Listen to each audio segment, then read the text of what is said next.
the oldest brewery in America. Coom, this place is buzzing the last 2 days, isn't it? That's the way it sounded on my radio from home, and with good reason. Yeah, it's been a lot of fun, and great to have you back, Maddie, helping us out and doing some Cubs radio, which I know you love doing.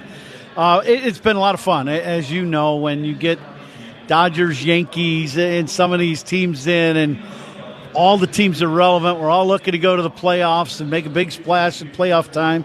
And then you had the trade deadline and all that goes on with that.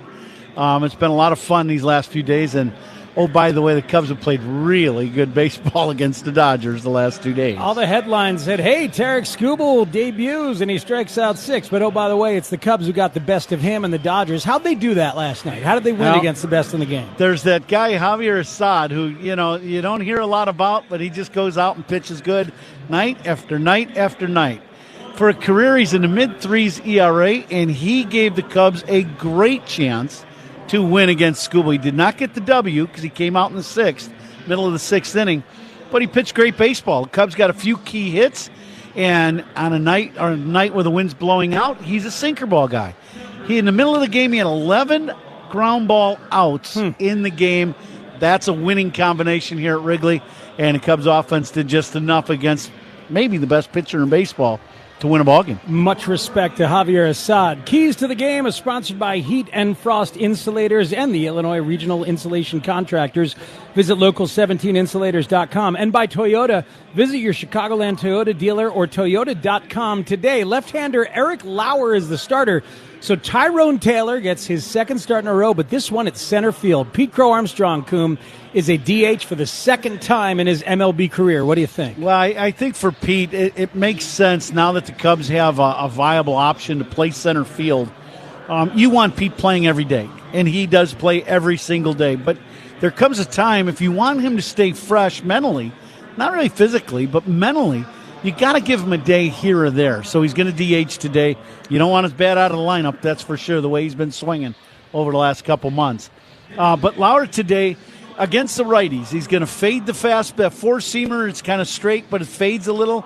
And off of that, he throws the change. He's got slider and cutter that he'll try to come in. To me, you pick a side of the plate, and you got to see what's working for him. He's had some really good ball games. He's had some struggles with command in the strike zone and can get hit. Right-handers get a lot of bombs against them. So you kind of got to – he's one of those guys you got to pay attention and watch what he's featuring. And for Imanaga, against this Dodger team, they got the pop in their lineup. You got to keep the ball in the ballpark. If his split is on, Cubs got a great chance to sweep. Shota Imanaga in his last 6 starts, just under 6 innings a game, an ERA of 1.77. Yep. Thank you, Coom. Today's veteran of the game is Ryan Jacobson from Welton, Iowa, who served in the United States Navy. Thank you for your service. Sponsored by JeffBuysYourHouse.com. Veteran-led and trusted since 2007. The man who threw 6 excellent innings in Game 6 of the World Series last year is now a Cub, and he's in the building. You'll hear from him next, right here on The Score and the Northwestern Medicine Cubs Radio Network. Spiegel and Holmes, great Cubs guests, and more on your way home, 2 to 6 on 104.3 The Score. What if you could have the most reliable fiber-powered Wi-Fi? And get this, what if you could keep it at the same price for 5 years guaranteed? Now through August 24th, new Xfinity customers can get our best price on gig Wi-Fi this summer before it disappears. Just $50 a month for 5 years. No annual contracts, no hidden fees, and our best equipment included. Plus, get online in minutes with same-day Wi-Fi. It's Wi-Fi that finds and fixes problems before you even notice them. Like super intelligent Wi-Fi with a 6th sense. Plus, it keeps you protected from online threats. And get Peacock Premium included for 2 years. Lock in your price and unlock the possibilities. Get it now at Xfinity.com. Xfinity. Imagine that. Restrictions apply. Requires paperless billing and autopay with stored bank account. Taxes and fees extra. Speeds vary. Use of fiber coaxial cable. Learn more at Xfinity.com/same-day Wi-Fi. Choose Bradley University. Whether you're building robots, training on cutting-edge medical simulators, or diving into sports communication, Bradley prepares you. You'll cheer on D1 athletics, study abroad, and choose from over 200 student organizations. Plus,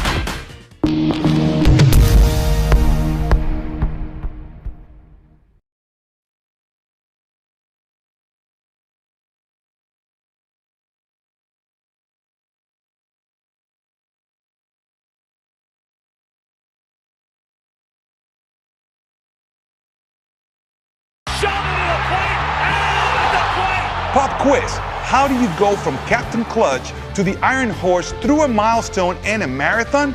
The answer is on Hall of Fame Connections.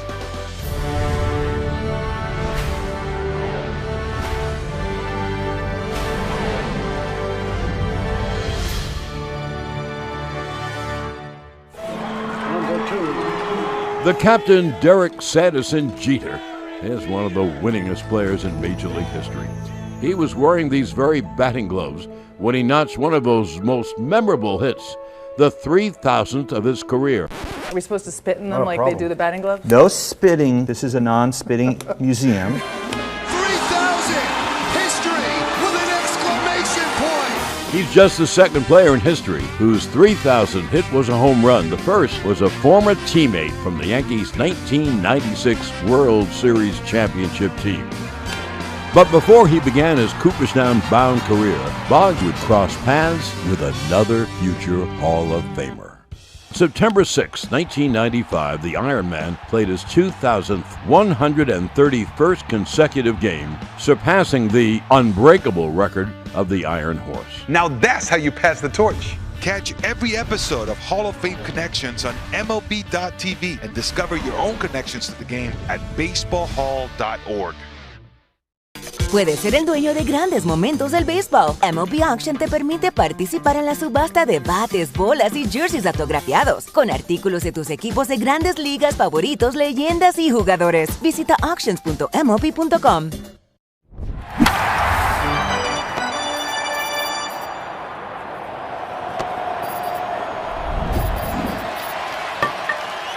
Get back. Matt, as you said, Gausman makes his Cub debut Friday in Kansas City. The Cubs think his peripheral numbers are more indicative of his pitching prowess now. I think it's good everybody knows that twice. Thank you, Bruce. The Inside Pitch with Bruce Levine is sponsored by Northwestern Medicine. What makes us better makes you better. Mully and Haw talk Cubs baseball and Chicago sports every weekday morning from 5:30 to 10 on 104.3 The Score and the Odyssey app. A reminder that all Cubs triples and saves are sponsored by Northern Illinois Food Bank. Help close the door on hunger. Visit solvehungertoday.org. Thank you so much, Bruce. We'll take a look at who's hot and cold. I have a conversation with another new Cub coming up later. You hear from the manager, too. All of that coming up right here on The Score and the Northwestern Medicine Cubs Radio Network. Hey, Chicago, this is Nico Horner. Pat and Ron call every game here on the Chicago Cubs Radio Network.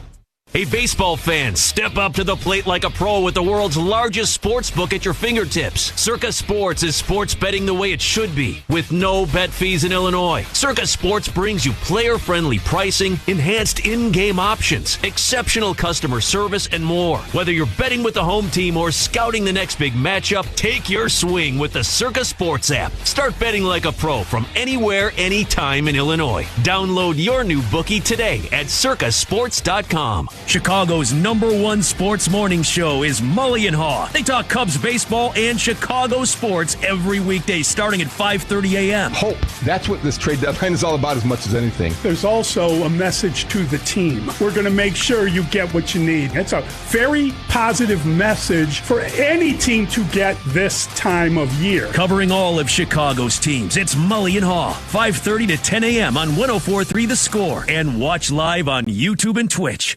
Rev up your rewards at the pump with the Club Citgo app. Join today and enter for the chance to win big with members-only sweepstakes, plus everyday savings that stack automatically. Start with 20 cents off per gallon on your first fill-up and save 25 cents per gallon on your first 4 purchases with Plus Pay. Hit Premier status and unlock even more. So what are you waiting for? Download the Club Citgo app today and you're good to go. Savings good up to 30 gallons only at participating locations. Data rates may apply. Hey, Ron Coomer here. Selling your house doesn't have to be complicated. My friend Jeff and his veteran-led team simplify the whole process. No repairs, no clean out, no months of waiting, just a fair offer, and you pick when you close. Here's how it works. Give us a call and we'll visit your property and provide an offer and close on your schedule. Whether you're moving a parent or just going in a different direction, we make it simple. Call them at 630-556-8892. That's 630-556-8892 or jeffbuysyourhouse.com. Shop Grand Appliance for expert advice, fast delivery, and the lowest prices every day on top brands like Electrolux, Frigidaire, and more. Visit grandappliance.com for full details. The Cubs radio pregame show is driven by your Chicagoland and Northwest Indiana Buick and GMC dealers. Wrigley Field is where it's at for the Cubs and the Dodgers game coming up at 1:20. Time to take a look at who's hot and who's cold. Sponsored by Plumbers 911. Plumbing emergency? Call 1-833-PLUM-911. Local 130 plumbers get the job done right the first time. Seiya Suzuki has taken to the two-hole quite nicely with a 967 OPS in his 19 games, hitting out of that spot as he does again today. Ian Happ is cold. He's been scuffling mightily against pitchers from both sides of the plate, hitting just a $139 over the last 11 games. The Tito's Handmade Vodka canine of the game today is Lolly, a Bulldog Shih Tzu mix from Danville, Illinois. If our team, the Cubs, strikes out 9 players, Tito's will make a $100 donation to Paws Chicago. Did you notice the brand new reliever on the mound last night for the Cubs? Man, did Ryan Zephyr-John look good. Let's meet him next, right here.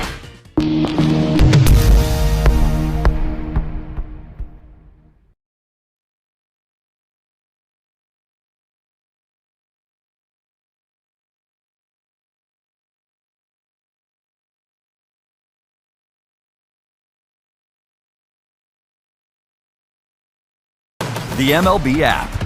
Yeah, it's got game. This game. These games. All the games. Pre-game, post-game, and everything in between. This is baseball your way. With real-time stats, scores, breaking news, and custom content that hits every time. Because you choose the teams and pick the players you want to follow. So when they catch it on the field, you catch it on the app. How about a look at some of the best bloopers from All-Star Games past? Watch the reaction of John Kruk. Heart is palpitating a bit. Don't throw the ball away! Julio! Give me the ball! It's hard to tell whom he frightens more, opposing batters or teammates. He did it again! And batter beware. Take a look at Whitaker. That's a marking pencil. Pretty good one. And Guerrero, there goes half the bat the other way, and it takes out Tommy Lasorda. But these stars are better suited for shining plays. Watch this one. Spectacular play. Long throw, Frank Thomas, terrific play. Perfect teamwork. Up and caught. Oh, what a catch by Hunter.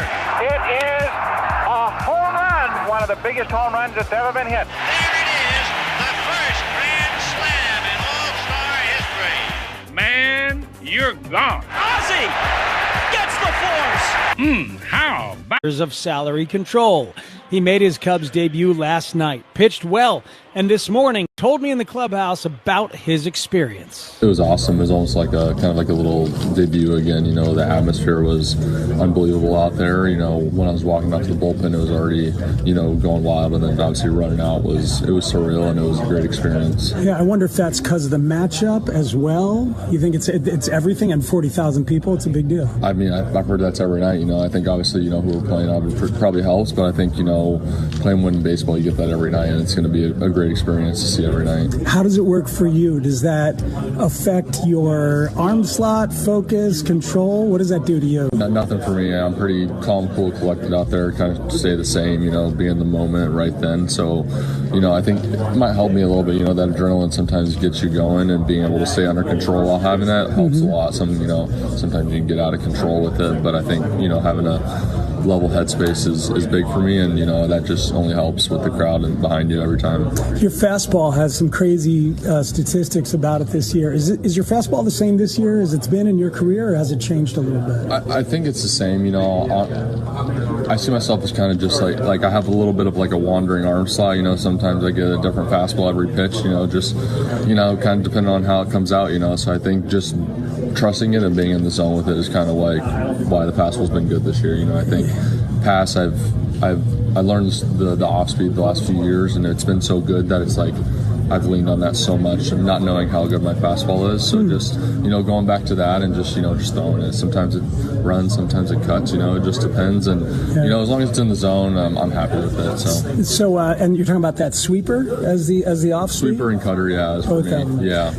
It seems like over the past 15, 16 games or something like that, the walk rate has come down. Is that something you've noticed or tried to work on? Yeah, for sure. Just being in the zone, I think using the fastball more and just, getting ahead with it. I think mechanically too, there were some things that weren't right and just kind of all over the place, and just simplifying a little bit and just, going out there and attack. I think realizing the fastball is as good as it is. Sometimes even when, you don't have your best days, it's still good, and just trusting that and, trying to get ahead with the fastballs early and then use stuff late. So I think just there's a bunch of things that go into it. Obviously, it's like, do I think a ton change? Not really. I think just more the focus and being in the zone with it just changes everything. Ryan Zephyr-John, new guy. Very interesting pitcher and new person to add to this team. How about the other new guys? Clay Holmes got there yesterday. Kevin Gossman got here today. When will they debut? You'll hear those answers from the manager next, right here on The Score in the Northwestern Medicine Cubs Radio Network. Hey Chicago, this is Ian Happ. Pat and Ron call every game here on the Chicago Cubs Radio Network. Since 1962, Fitzgerald Equipment has kept businesses moving with forklifts, rentals, and expert service. Featuring heli forklifts built to go the distance. Visit FitzgeraldEquipment.com. Trusted equipment powered by heli. Fitzgerald Equipment. Material handling handled. Proud partner of Cubs Radio. Take your taste buds to the candy shop with the irresistible taste of cotton candy extra strength 5-hour energy shots. A delicious swirl of vanilla with a sweet but sugar-free fruity twist. Plus the classic 5-hour energy blend of B vitamins, nutrients, and caffeinated kick. Don't miss out on a perfectly sweet and impossibly nostalgic treat. Get your cotton candy extra strength 5-hour energy shots today. For more information, visit 5hourenergy.com. A severe infection and cancer left both of Art's lungs weak and deteriorated. The solution,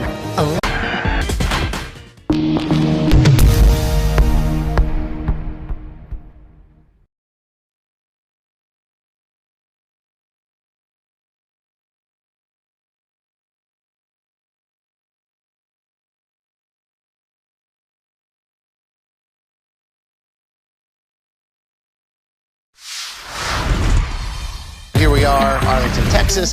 This is the Graham Slam Burger. So 2 patties, brisket, caramelized onion, American cheese, ranch aioli, or ranch mayo, if you will. Oh yeah, we're in Texas. Yeah. It's something that you definitely want to take a picture of and just put on the gram. I took a bite of it, but it still looks dope. It's a burger that looks great, but also delicious.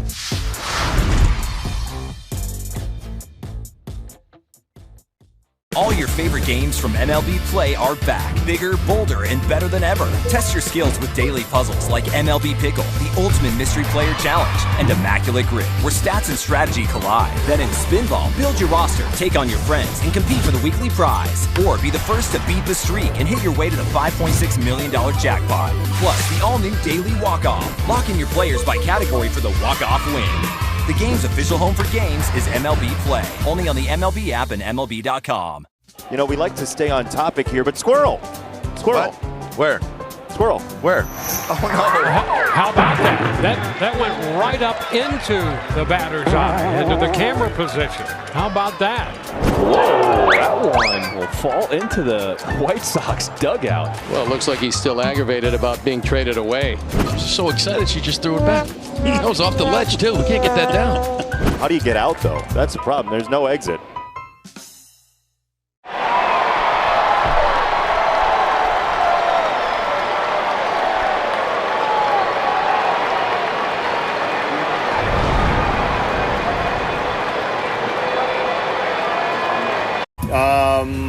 Pete's DHing. Tyrone's playing center. How nice is it to just have that flexibility out there with Tyrone and the defensive ability? Yeah, I mean, I think, we actually kind of talking about this this past weekend with just the way the schedule was going with the day games today. It'd be great if we could. The Dodgers rotation has been changing a little bit, but with the lefty, it just made complete sense to do this. And Pete's been out there every single day. He's been out there every day through the stretch. So trying to just get him a day off his feet. I think Valencia's going today, right? Valencia's going today. Cabrera's going today. Hobie Milner's going today. Valencia's got a doubleheader for you today, Shahada. Valencia's going to need multiple outings. Yes. Yeah. And Daniel comes back. Last year he came back. He was tremendously effective, but not necessarily at the end of the game. Would that be a similar plan that you're thinking about going forward with this year? Yeah, I think initially when Daniel comes back, we're going to certainly should be flexible with where he pitches and just get him kind of into some appearances. And if we get to a place where we're kind of getting a little bit more defined, great. If we don't, great. But I think certainly when he comes back, we're going to be flexible. He's been battle tested, WBC playoffs last year, all those things. But do you still look at him as a player development guy that's still developing into the pitcher he'll be? I mean, the big thing I look at is he's pitched 12 innings this year. Like, he just hasn't pitched this year. So I think, that's probably my concern right now. We got to get innings under his belt. I think, look, we think the injury is behind him, but we're still got to be a little careful too, I think, at the start here. But we got to get some innings under his belt too. Newly acquired pitchers and soon-to-be returned injured pitchers. All things that Craig Counsell is going to have to worry about. By the way, as you look around baseball, full slate, all 30 teams in action. The Blue Jays and the Astros about to get underway. Jamison Tyone makes his debut for the Toronto Blue Jays in a matter of moments. We'll keep an eye on that one. When we come back, we'll find out who we're banking on and check out the pitchers in this game. Who are the pitchers in this game? And we'll get closer to first pitch right here on The Score and the Northwestern Medicine Cubs Radio Network. Covering every Cubs game all season long, Rahimi, Harrison, Grody, middays 10 to 2 on 104.3 The Score. Unwind with Sea Glass Wines, the official partner of the Chicago Cubs. Refreshingly crisp and sustainably made, Sea Glass brings you the bright, crisp taste of California's Central Coast, wherever the game takes you. So relax, refresh, and find your coastal state of mind with Sea Glass. Hey Cubs fans, Southwest Airlines here on why flying Southwest from Chicago just makes sense. The nonstops you want, the reliability you need, and an elevated experience. With free Wi-Fi for Rapid Rewards members thanks to T-Mobile, plus options for extra legroom seats. They're like a seventh inning stretch for your whole flight. Southwest Airlines, official airline of your Chicago Cubs. Visit southwest.com/airfare-types-benefits for more information. Available on Wi-Fi enabled designated aircraft. Listen to MLB Insider calls on WSCR all season long.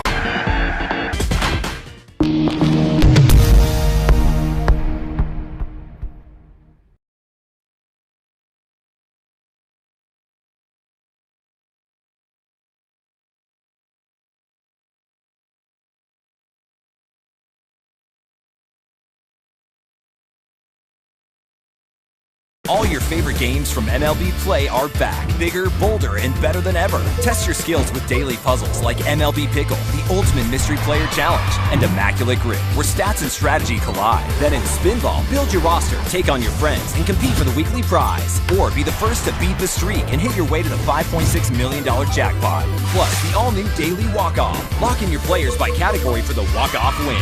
The game's official home for games is MLB Play, only on the MLB app and MLB.com. I can't imagine transitioning from loving baseball cards to then knowing it's inevitably coming that you're going to be on baseball cards. What was that moment like for you? Yeah, I think the first card I saw was when they did something for USA Baseball, and then now seeing my face, seeing me playing baseball on a card, it was surreal. It wasn't that it was that moment where like, wow, this is really something.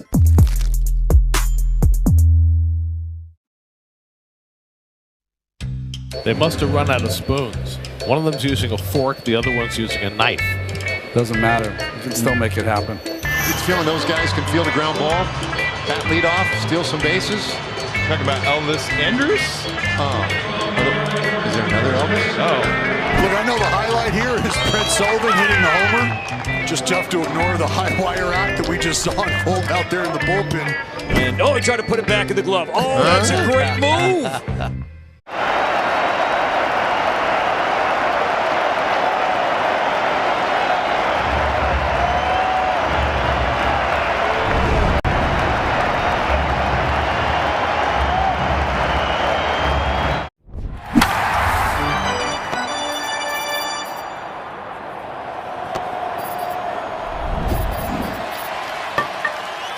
Southpaw for Milwaukee against Paul Skeens.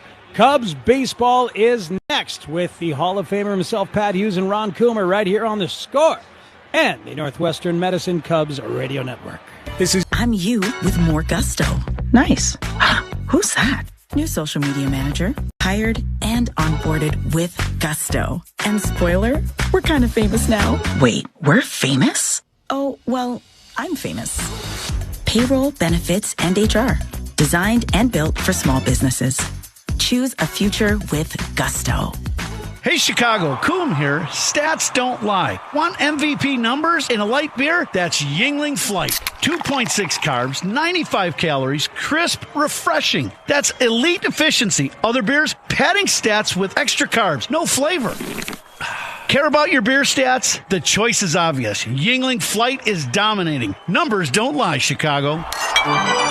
Yingling Flight, the next generation light.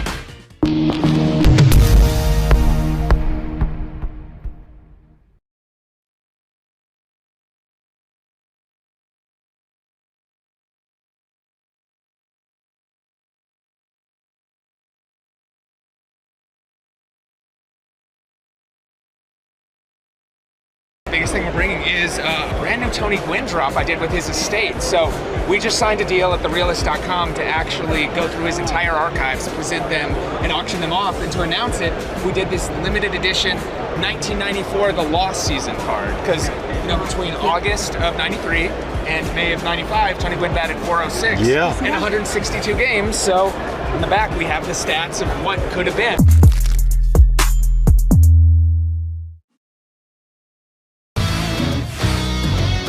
I'm going to throw out a restaurant kitchen term to you, and then hit me with the baseball one. I'll start first. Okay. Mise en place. Oh, mise en place. That is, as the chef, you put all your different ingredients out, kind of before you start cooking, right? You got it, man. Yeah. That's the most important That's a tough one. I hear this one a lot because of my name, can of corn. Easy fly ball.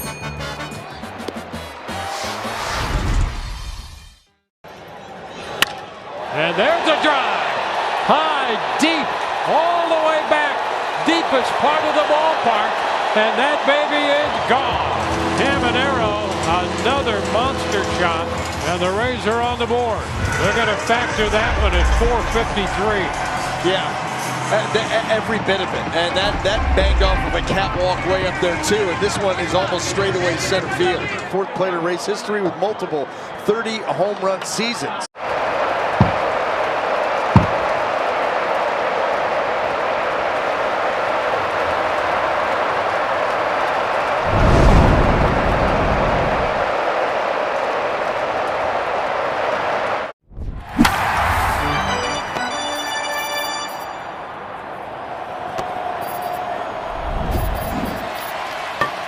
It's slightly overcast. Sun is trying to Imanaga going for the Cubs, and Eric Lauer starting for the Dodgers. Let's go ahead and get right to the starting lineups for today's game. And the lineups are brought to you by Morgan & Morgan, America's largest injury law firm. Leading off for the visitors from Southern California, Shohei Ohtani, the designated hitter. Andy Pages in center. Freddie Freeman batting third for the Dodgers and playing first base. Tommy Edman in left field. Kyle Tucker in right field. Batting sixth and playing shortstop, Mookie Betts. Mookie Betts batting sixth. Max Muncy at third base. Mel Rojas at second base, and batting ninth and doing the Dodger catching, Hunter Feducia. Those are the Dodgers. Here are the Cubs. Pete Crow Armstrong will lead off as the designated hitter. Seiya Suzuki in right field. Batting third and playing third is Alex Bregman. Carson Kelly catching. Kelly, the cleanup batter. Michael Bush at first base. Nico Horner at second base. Ian Happ in left field and batting seventh. Dansby Swanson at short. And Tyrone Taylor batting ninth. He'll play center field. We're ready to go. The Cubs and Dodgers back to get it started right after this on The Score and the Northwestern Medicine Cubs Radio Network. Hey Chicago, this is Pete Crow Armstrong. Pat and Ron call every game here on the Chicago Cubs Radio Network.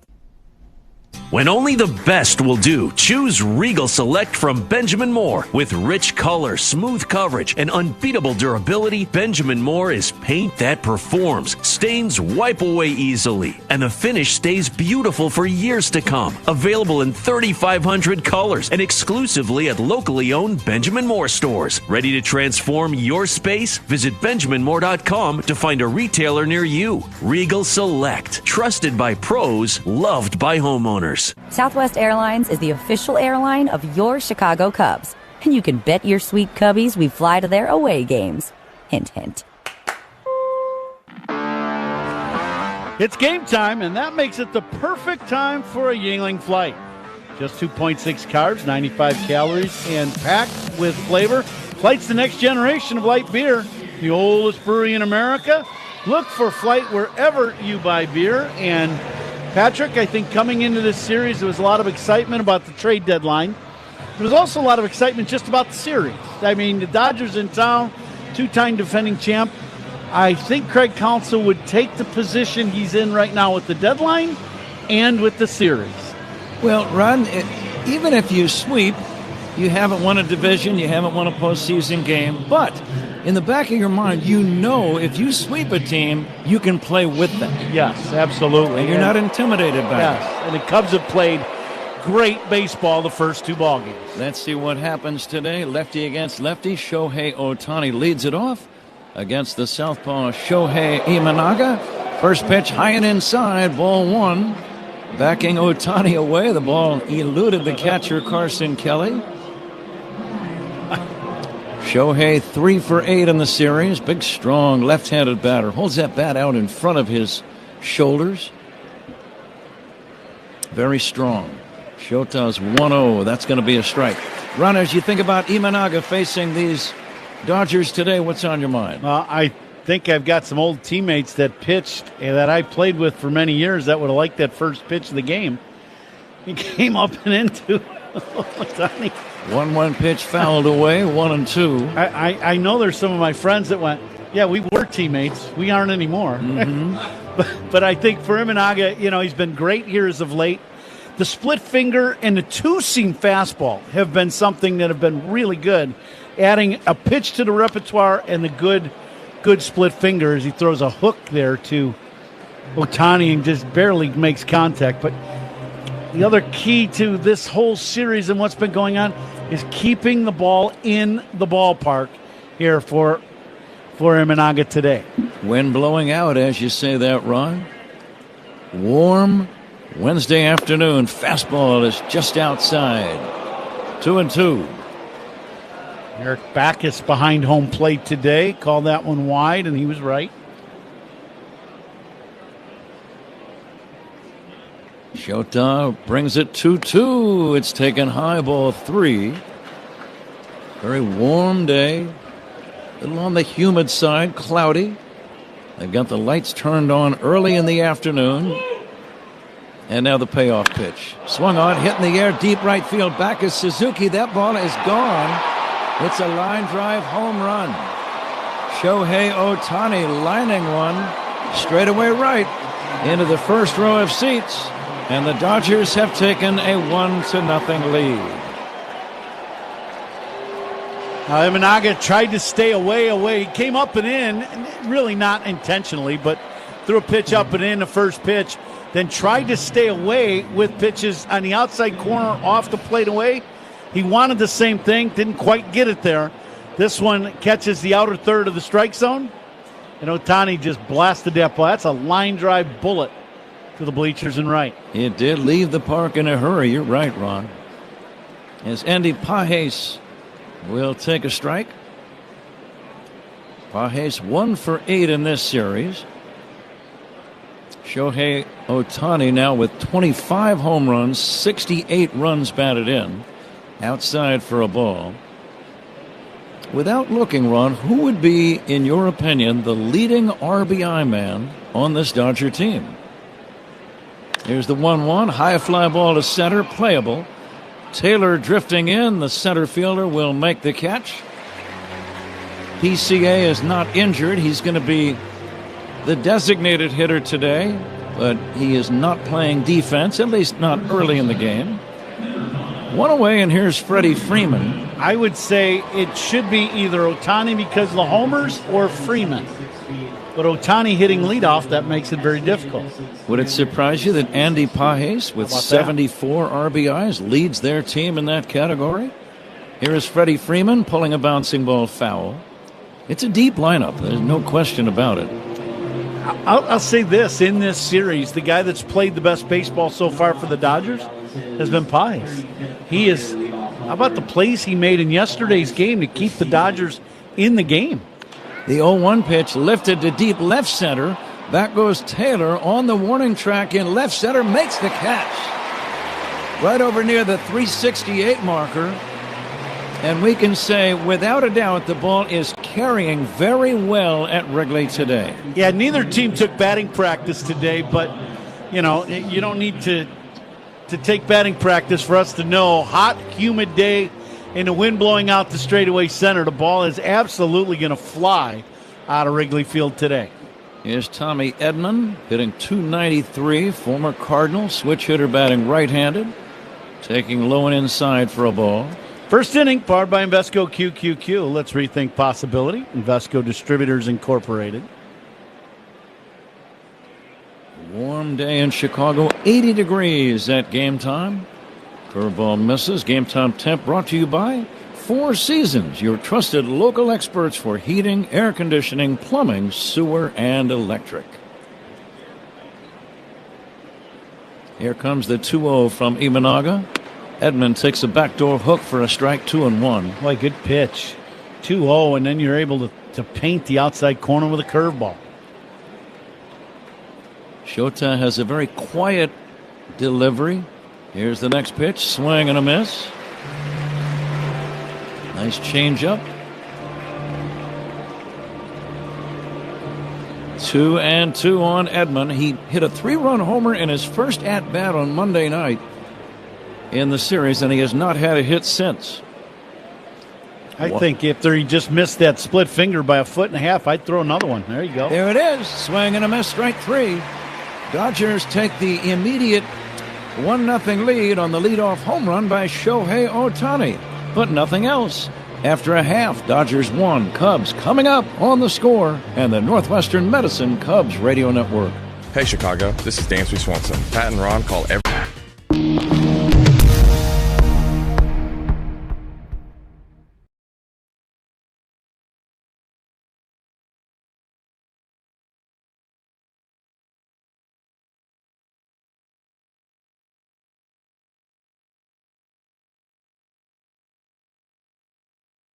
Lombard back to the plate.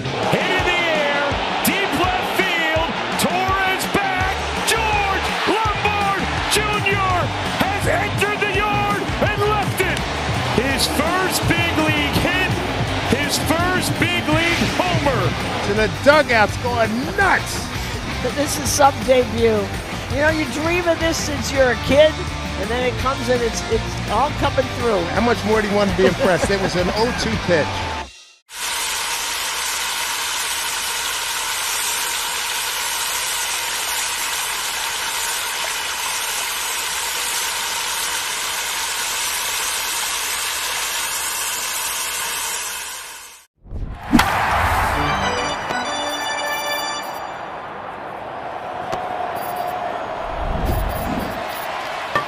Be the official beer of the Cubs Radio Network. DG Yingling & Son, Pottsville, PA. Toyota's National Sales Event is on. Visit your local Toyota dealer and discover which Toyota is right for you. Hurry in now before it all ends. Toyota, let's go places.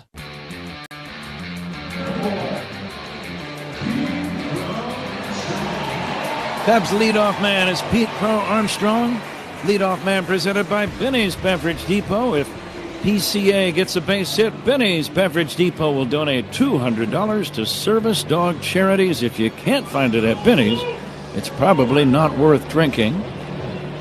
Again, Pete not playing defense early in the game. He's the designated hitter as he stands in against Eric Lauer. Tall left-hander. Here comes his first pitch. Pete drives one in the air. Deep center field. Going back, Pages near the wall. Gone. Game on. Shohei Ohtani hit a leadoff homer for the Dodgers. Pete Crow Armstrong says, I'll do the same thing. Just to the right of dead center. And Ron, something tells me there will be more than just those 2 home runs in today's game. Absolute bullet straightaway center, but I got news for Pete. Don't get comfortable in the DH spot. This is a one-time and done thing. But game is tied at 1, and here we go. Big crowd at Wrigley. It looks like a sellout. Sounds like a sellout. Seiya Suzuki, the batter, he'll take outside. Well, we were talking before we went on the air that Lauer, lefties have hit better against him than righties. But now the right-handed hitters have a lot more home runs than left-handed hitters. Suzuki pulls one in the air to left, shallow. Over near the line is Edman, running over within 20 feet of the line and making the catch in short left field. Ron, one away, and the batter is Bregman. So for Cubs hitters today, the righties, he throws kind of a pretty straight but a little running four-seamer away, and off of that he throws the change. He cuts the ball inside if he's trying to, or away from the left-hander, but he's going to, he's got a mid-4s ERA, so he has been hit some. It just depends on his command, and don't miss your pitch. Bregman takes a strike, getting back to the home run by Pete Crow Armstrong. It's his 25th of the year, 66 runs batted in. He was hitting .284 before that home run, and he is now 4 for 9 in this series, so he's coming up big. Yeah, there's no doubt. And you and I were talking about this yesterday during the broadcast. In big games, when you're playing other really good teams, Bregman pulls it foul deep to left and out of play, Ron. It's great that the bottom of the lineup does damage and all that. Your stars have to play like stars. They just do. And when they do, your team usually wins. And to carry that thought a step further, that really applies in postseason play. Absolutely, 100%. Here's Bregman now waiting for the 1-2. It's outside, 2-2. See those last 2 changeups. He kind of pushes that ball, and it starts out outside corner. He tries to run it down and away from the right-handed hitter. Lauer coming back 2-2. This one's fouled away. Lauer 6-5. His ERA 4.5. He pitched dominant shutout ball in 6 innings against Seattle and got the win on July 29 in his most recent start. Ball game tied at 1. Swinging a foul back by Bregman. Bregman got a good pitch to hit. That last pitch, top of the zone, but in the middle of the plate, fouled it back. Ron, I was asking you about the Dodgers' top RBI man. Without taking a quick look, who would you say is leading the Cubs in RBIs? Here's a swing and a smash foul down the left field line. I'm taking a guess. I'm not 100% sure, but is it Dansby still? It is Pete Crow Armstrong with 66. You don't have many leadoff batters in baseball leading their club in RBIs. No, you sure don't. And I guess Pete is leading the club in just about everything. So why wouldn't RBIs be any? Why would they be any different? He has just absolutely been on fire. It's just fun to watch. Great defense, great base running. Yeah. How about yesterday, the base stealing in a key moments of the game? Sure. Here's a swing and a foul. He's a genuine 5-tool player. Yeah. He can hit with power, he can run, he can throw, and he can go get them in center. Let me ask you this, because you grew up watching probably the best 5-tool player in the history of our game, and that's Willie Mays, right? Would you say Absolutely. that? Okay. and he could do it all. Here's a looper into shallow right center. That's going to be a running, sliding catch by Pages. He has very good range, Ron, and he seems to get a very good jump on a ball. Yeah, you don't hear a lot about him as elite defender. You know, there's just some other guys that get more, Pete being one of them, get more notoriety about his defense. But we've been here for 2 games and now the first inning of Game 3. He's made 4 really good catches in center field in this series already. He really comes in on a ball very effectively. Carson Kelly, the batter. Ball game tied at 1. Bottom of the first. 2 down, bases empty. And Kelly will take a strike. Kelly had a homer and 3 RBIs in the opening game of this series on Monday night. The 0-1 away, Ron. You know, getting back to what we were talking about, 5-tool players, there's some guys that have all 5 tools, but can they show them in the key moments of games to affect the ball game? I think there's a lot of guys that have the tools, but they can't always use them. Swinging a pop-up down the right field line, racing in, Tucker still coming. That's a base hit. It's a pop fly single. Carson Kelly reaches. Game tied at 1. We're in the bottom of the first inning, and the batter now is Michael Busch. Little cutter in on the hands of Kelly, and he just dumps it in the short right. But just to finish this, I thought yesterday, Pete, his speed changed the game with some of the stolen bases late in the game yesterday. It's so important as you say that, Ron. It's one thing to steal bases, but when you steal them is, in my mind, just as important. As Busch is waiting, hitting .241 against his former team. Here's the throw to first, not in time. Game tied at 1. Busch playing in his 17th game against his former club, and he has 16 RBIs against the Dodgers in 16 ball games. Muncy well off the line at third. The pitch to the left-handed batter. Swing and a miss. Slow curve. Speed Gun today powered by Xfinity. Reliable Wi-Fi at one price for 5 years. Xfinity, imagine that. That last slider was a good hanging slider. Michael with a big swing, came up empty. 82 miles an hour. Lefty against lefty. Here comes the 0-1. And Busch hits a pop fly foul. Left side, it's going to drift out of play. Not by much, though. Catcher did not go after it, thinking it was going to be way back.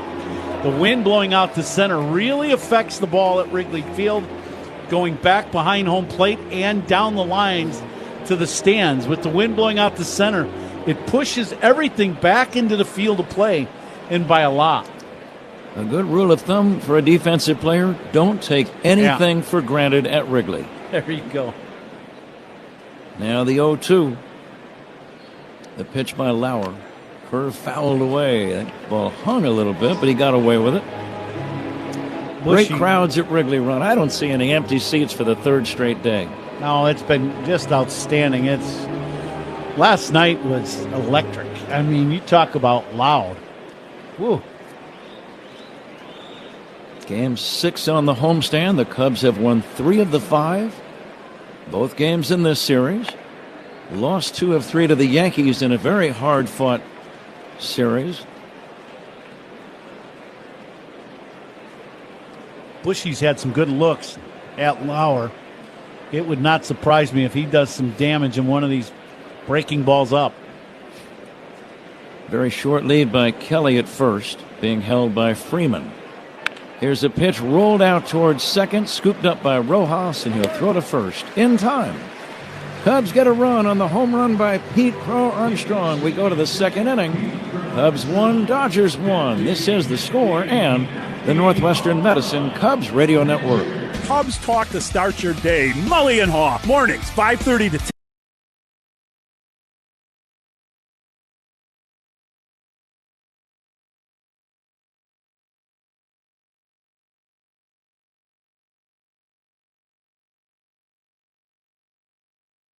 The captain, Derek Sanderson Jeter, is one of the winningest players in Major League history. He was wearing these very batting gloves when he notched one of those most memorable hits the 3,000th of his career. Are we supposed to spit in them like they do the batting gloves? No spitting. This is a non-spitting museum. He's just the second player in history whose 3,000th hit was a home run. The first was a former teammate from the Yankees' 1996 World Series championship team.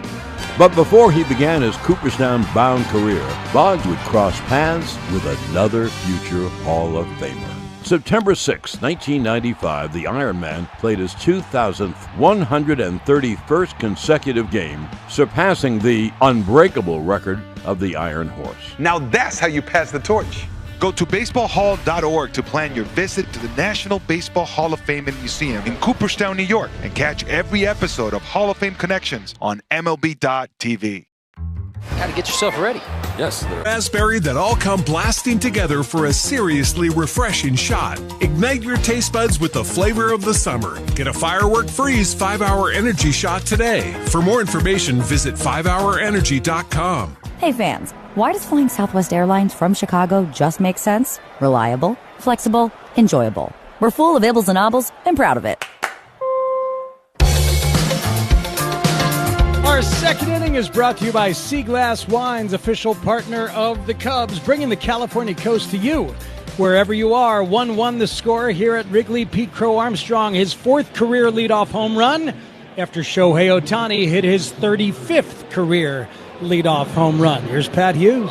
All right, Matt Spiegel. Matt filling in for Zach Zaidman. Zach will rejoin us tomorrow. He's going to do the game for the Chicago Sky later on today, as the second inning will commence with Kyle Tucker leading it off against Shota Imanaga. So you got a Shohei on one team and a Shota on the other. 1 ball and no strikes on Tucker, who is 4 for 6 in this series, including a home run. Shota's next pitch hit high in the air, a pop fly into shallow left. Bregman backpedaling, but it'll be Swanson with the better angle. Dansby makes the catch in very short left field, 1 down, and the batter is Mookie Betts. A good high fastball and just gets a routine pop-up. But for the infielders, you know, it's difficult today because the ball's getting blown towards the outfield. As we've talked about many times, the outfielder's got to be very aggressive coming in on high fly balls in the shallow part of the outfield. Mookie Betts very quiet in this series, nothing for 7. His batting average way down, .223. Here comes the 0-1 to Mookie. It's taken outside, 1-1. Yeah, not used to seeing that. He's got 300 at-bats so far this season. And .223 and 13 homers. The next pitch popped up foul off the hands, out of play. Defensive alignment, sponsored by Fitzgerald Equipment. Material handling handled. Learn more at FitzgeraldEquipment.com. Wind blowing out. All the outfielders today playing very deep. Pages probably plays the shallowest center field we have seen. But everybody's going to have to play deep today with the wind blowing out the center. Hazy sunshine, breeze, as you said, Ron, blowing straight out. It's a baseball day. It's a summer day in Chicago, very typical. Here comes the 2-2. Fouled off to the right and out of play, but you won't hear many hitters complain about these conditions. No, this is hitterish weather. How's that word for you? It's good. I'm going to look that up in Webster's. I wouldn't waste your time. Okay, fine, I won't. Here's the pitch outside in the count 3-2. I was reading about the debut of Luis Arraez, traded from the Giants to the Phillies at the deadline. And he did okay in his debut. 2 hits, 2 RBIs. There's a liner into left, a base hit from Mookie Betts. Happ gets it back in. It's a 1-out single. Game tied at 1 in the second, and the batter is Max Muncy. But Luis Arraez, 3-time batting champion, 4-time All-Star, joins the Phillies team. Now here, I found this interesting, Ron. They put him immediately in the cleanup spot. Yeah, right. Right behind Bryce Harper. Yeah. The way the lineups get constructed now is totally different than they did, 20, 25 years ago, and it's just a matter of opinion. And there is something to be said about getting your most dangerous hitters up there right away, in the first two spots. But there's also something to be said about getting the guys on base hitting at the top and the guys driving in all the runs hitting right in behind them. Here's a drive foul by Max Muncy, left side out of play. You know what I mean? Yeah. And he's going to be on base. He's the league leading hitter, and that's not going away anytime soon. Arise, the guy who can really put the ball in play. Here's a pickoff throw to first. Close play. He almost had Betts leaning the wrong way. Close play. Safe on the attempted pickoff throw. Ball game tied at 1. We're in the second inning with 1 away and a man at first. And the 1-1 to Muncy. Swinging a foul back. Feel like a Bosch prediction. Brought to you by Bosch Power Tools. Feel like a Bosch? Feel like Bosching today? Are you in a Boschish mood? Well, it's a very personal question for the second inning. Yeah, I understand. In the fourth inning, I would have been ready for it, but it's a little jarring. Huh. I'll get over it. Okay, I'm better now. Okay, here's good. The 1-2, a throw to first, not in time. So you've become Boschish very quickly. I feel like the Cubs are going to sweep the series. I really do. Uh-huh. Without getting into specifics or the exact score, I just have a good feeling about the way the Cubs are playing and pitching and hitting. And here's the 1-2, and it's a chopper foul right side, 1-2. So you're thinking sweep? Yes, I am. Okay. Yes, I am. Hold on, let me write that down. Pat says sweep. Okay. That's a good Boschish prediction from the Hall of Famer. I like it. Guys, the White Sox play in Boston tonight at 6:10. Oh, I see you. Boston. I like that. You were feeling left out, weren't you, Speaks? I was. I like that. Keep those coming. Here's a swing and a foul back by Max Muncy. Let's get back to Luis Arise for a moment. You talk about a guy who can put the ball in play. Here's a guy, Ron. He played for the Giants and then got traded to the Phillies. 468 plate appearances this season. He's hitting .325 with only 21 strikeouts. Yeah. 21. Yeah. Great. Here comes the 1-2 pitch on the way. A swing and a miss. Strike 3, and that's going to be out number 2. That was quite a battle between Muncy and Imanaga. Yeah. Shota wins the battle. It's his second strikeout of the day. Strikeouts by Cubs pitchers. Those are brought to you by a very important sponsor, and I will find this copy here. Here it is. Brought to you by your Chicago and Northwest Indiana Hyundai dealers. 2 down, Miguel Rojas, the batter. And he'll take outside for a ball. I think what you're going to see with Arise, and I know a lot of the people that are running baseball right now, they don't agree with this statement, but I'm going to say that come October, if he's playing in October with Philadelphia, he is going to be a major impact player in the playoffs. Liner to left, a base hit off the bat of Miguel Rojas. Stopping at second is Mookie Betts. The Dodgers have 2 men on with 2 down. It brings up their catcher, Hunter Fiducia. A little soft line drive in the left field for a base knock. And you know why I say that? Because that is October baseball. Having guys that can do different things at home plate against the elite pitching in the game, can put the ball in play, hit behind runners, get big base hits late in the ball game because they don't punch out. He is going to be a major impact player, and he's not going to be hitting home runs, but he's going to show teams that there is a real need for someone like him. I like the way you analyze that, Ron, because most teams do have excellent pitching if they're in postseason. Right. It'll be fun to watch. Here comes the 1-0 pitch, lined foul right side.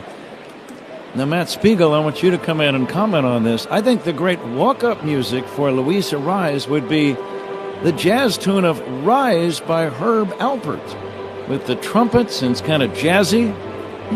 I bet you've heard that song Rise many, many times. Absolutely. What a lovely choice. I don't even know if Luis knows it, but you and I would enjoy it. Here's the pitch low and outside to Fiducia. I got nothing. Well, it's been around a while. Now, Matt's a professional musician. I knew he would be familiar with Rise. I know he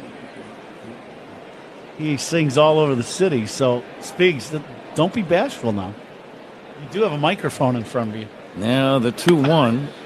You know, since you mentioned it, celebrate the life and legacy of Chicago's icon, WXRT's Lynn Bramer at Metro's Hometown Celebration on August 16th, memorial event, featuring me and the Lindberghers and WXRT personalities on Sunday the 16th.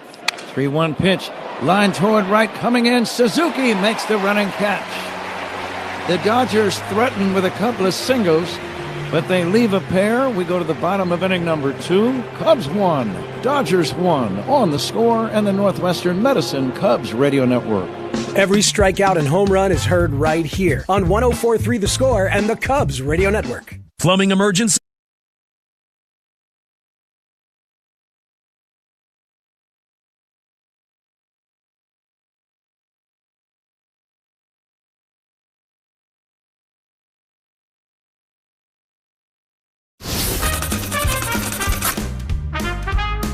A sartorial issue here. There's the team name, Chicago Cubs, so it does work. It's got the right color. Yeah, it's gray. Maybe there was something went wrong with his other one. 1-1 to Marte, in the air, right to the guy we just showed you.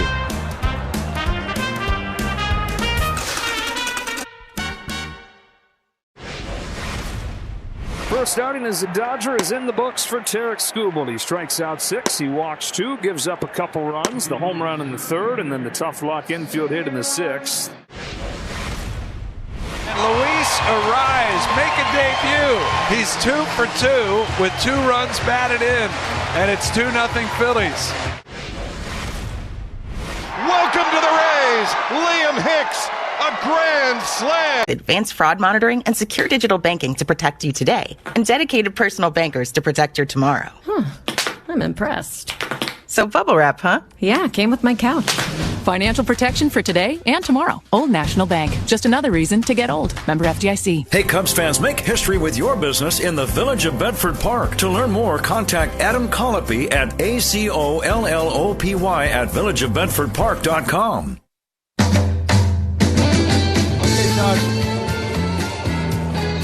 Grammy Award-winning country artist Ashley McBryde is coming to Gallagher Way on August 8th, just outside Wrigley Field.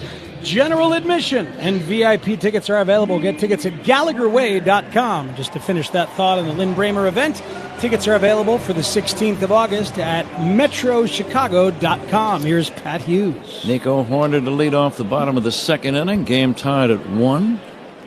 Nico had a home run last night. Here's a chopper foul. He also had an unusual run-scoring single that drove in the go-ahead run in the 6th inning. He hit a ball right down off home plate. It took a kangaroo bounce of about 90 to 100 feet in the air. It landed in the grass between that little area between the mound, first and second base. And it was a base hit. It looks like a line drive in the box score, but you just don't see many hits quite like that. No, but I can promise you this, Nico's not throwing that one back. No, sir. That was a big hit in the ball game. You made a comment. There's some games where certain plays in the game, we were talking before we went on the air, that when things like that happen, you just kind of know you're going to win that day. Yeah. The game is tilted in your favor because of the breaks that you're getting. You brought that play up yesterday. Here's the ground ball right side, base hit, past Freeman. Leadoff single, Nico Horner. And run, when he starts spraying the ball around, that's when you see the best version, in my opinion, of Nico Horner. When I watched film today on Lauer, and you're watching that four-seam fastball fade away, the changeup fade away from the right-handed hitter, I'm like, well, this has 2 hits written all over it for Nico Horner because he's going to at least hit 2 bullets the other way, and there's bullet number 1. Game tied at 1, second inning. Ian Happ batting right-handed against the southpaw Lauer, who stretches and fires. And that's a strike. Happ starting for the first time in this series. Kevin Alcantara started the Monday night game, had a home run. Tyrone Taylor started in left last night.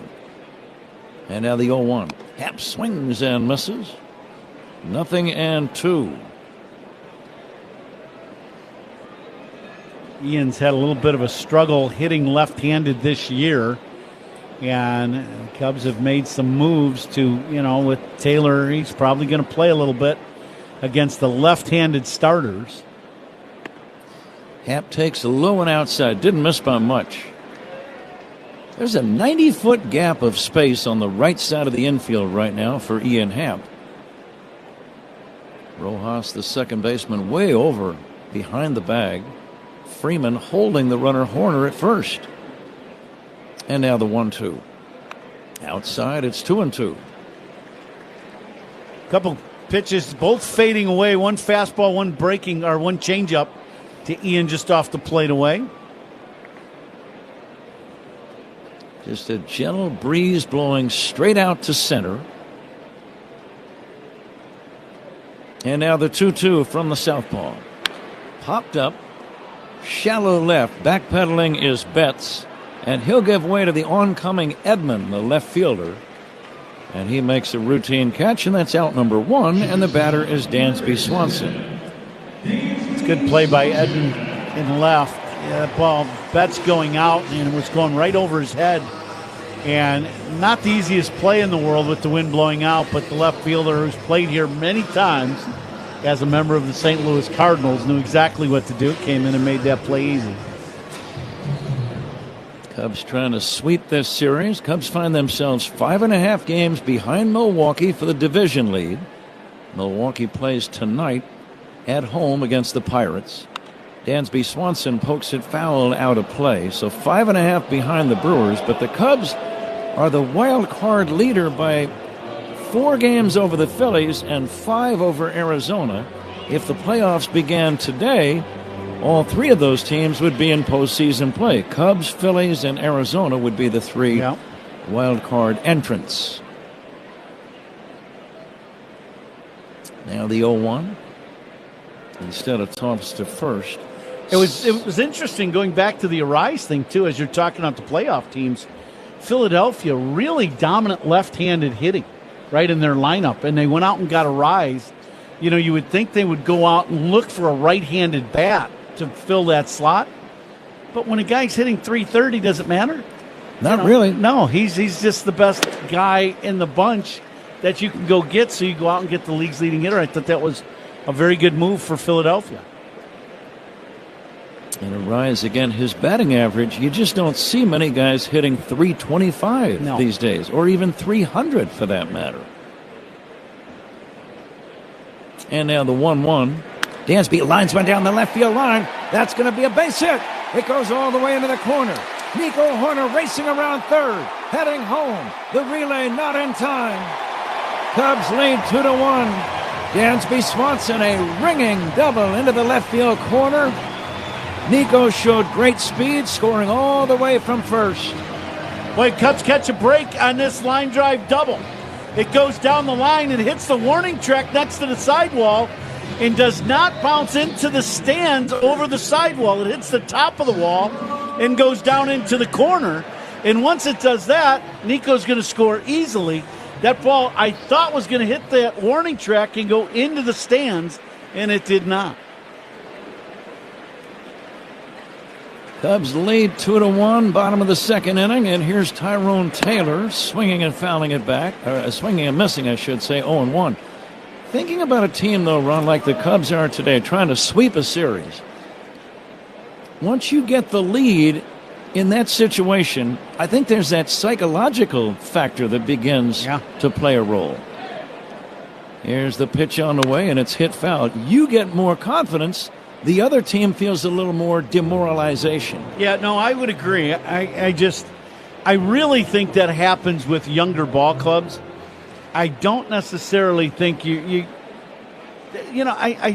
you can make a case both ways because the Dodgers just got swept in Dodger Stadium before they came here to Chicago. By the Red Sox.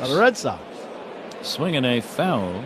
So, with me saying they may not feel that same effect that a younger team would because of their, the success that they've had winning 2 championships in a row. Maybe that's not the case, and they are feeling it a little bit that they're not playing great baseball, and they've lost 5 in a row. Tyrone Taylor broke his bat, gets a new one. Taylor's always had a little pop. He's got 10 home runs for the year. Acquired in a trade with the Mets on Monday. Made his Cubs debut last night. He was 0 for 3. The 0-2 from Eric Lauer. Fastball just inside, 1-2. But Boston, one of the most amazing stories for the last month. They have won 24 of their last 27 games. Wow. And 30 of their last 35. Fly ball, right field, playable for Tucker over toward the alley. Tagging at second is Swanson. And after the catch, Dansby goes to third. Slides in safely. And now the Cubs have a man at third with 2 down. It brings up Pete Crow Armstrong. Let's see if Pete can do a little 2-out damage here and drive in the Cubs' 3rd run. Pete drilled a home run his first time. We're getting close to a station break. Sometime between now and the next 40 minutes or so, we'll try to pass it along. Here's the pitch on the way. Fouled back. 10 for ID. This is The Score and the Northwestern Medicine Cubs Radio Network. Covering the Cubs and all of Chicago's teams. We are 104.3 The Score, WSCR, WSCR-FM and HD1 Chicago, and Odyssey Sports Station on the Northwestern Medicine Cubs Radio Network. Cubs have a runner at third, second inning. Cubs lead 2-1. Pete Crow Armstrong takes inside. Pete delighted the crowd with a long home run to right center his first time up, his 25th of the year, 66th RBI. And his average, a healthy 286. Shallow at third is Muncy in on the grass. Pete swings and misses at a breaking ball, and now it's 1-2. Pretty good slider. Down and outer third of the strike zone to Pete. Might have been a little down. Pete, in addition to homering his first time up, has scored 3 times in this series. He's stolen a couple of bags, played some great defense in center. MVP candidate Pete Crow Armstrong. Swinging a drive to right down the line. In the corner, it's got a chance off the wall. A run is in. Pete's around second, holding with a double. The way Tucker was just kind of drifting over for it, I thought that ball was hit even farther and harder than it was. It actually short hopped the vines, fair by maybe 30 feet in the right field corner area. But this is a line drive. He does hit it hard, but I think he hits it with a little topspin, and that's what keeps it from carrying out of the ballpark. It short hops the ivy. That's almost 360 feet from home plate. But another big swing of the bat for Pete Crow Armstrong and the Cubs. Cubs take the lead 3-0. They've scored 3 runs in the first 2 innings. That is a great start here against the Dodgers. And PCA is halfway to a cycle. He hit for a cycle against Colorado a little over a month ago. Seiya Suzuki, the batter, with 2 down. He'll try to keep it going. And the pitch is outside for a ball. Pat, you've got some friends here, we both do, in the booth right now, and they've been instant offense. Way to go, boys. Todd Cannon of Suits 2020. Here's a line drive toward left. Backhanded catch by Betts. And that ends the inning. We're going to have you back in October when we start this. Suzuki lines out. It's a good inning for the Cubs. 2 runs on 3 hits. We go to inning number 3. Cubs 3, Dodgers 1 on The Score and the Northwestern Medicine Cubs Radio Network. Hey, Chicago, this is Craig Counsell. Pat and Ron call every game. Gosh, we've gone to Sea Dogs games since we were kids. I've been coming to see the Sea Dogs for the last 30 years. Great experience. Everybody here is just bends over backwards to help people out and wish the world was like it is right here at the ballpark. We've always wanted to be more than just a baseball team. We want to be strong, active, contributing members of the community. And I think that effort is seen by the people and the fans, and they want to support that effort. A snack that Freddie cannot resist. I would have to say chips and guacamole. Organic mango, yeah. Is that because of the strong Dominican contingent in the major leagues, bro? Has anybody ever struck out and gone crazy and smashed the cooler full of mangoes? Nah, our team's not really into smashing each other's stuff, I guess. Are you a seasoning guy? You like to drown your stuff in dips and sauces? No. Gotta watch my figure. And it looks great, brother. I appreciate it. Very sexy man. Yeah, Let's go, Freddie Freeman, ladies and gentlemen.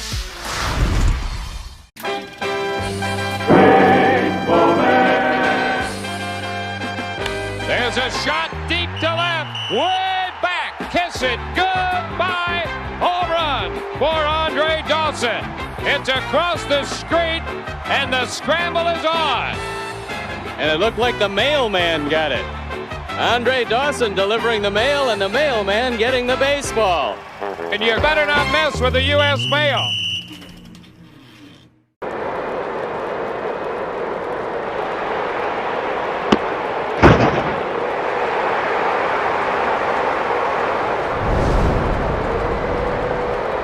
Lines.com for full details. Top of third here at Wrigley Field. Cubs up 3-1. Third innings brought to you by Consumers Credit Union, the people in your corner who stand up for you wherever you go, Patrick. Yeah, the Cubs have their first lead of the day. Shota Imanaga and the Cubs on top 3-1. Shohei Ohtani led off the ball game with a home run for the Dodgers tally. And he'll lead off this third inning, and he'll take low and outside for a ball. Ohtani bothered with a troublesome left knee, unable to pitch. He can still hit.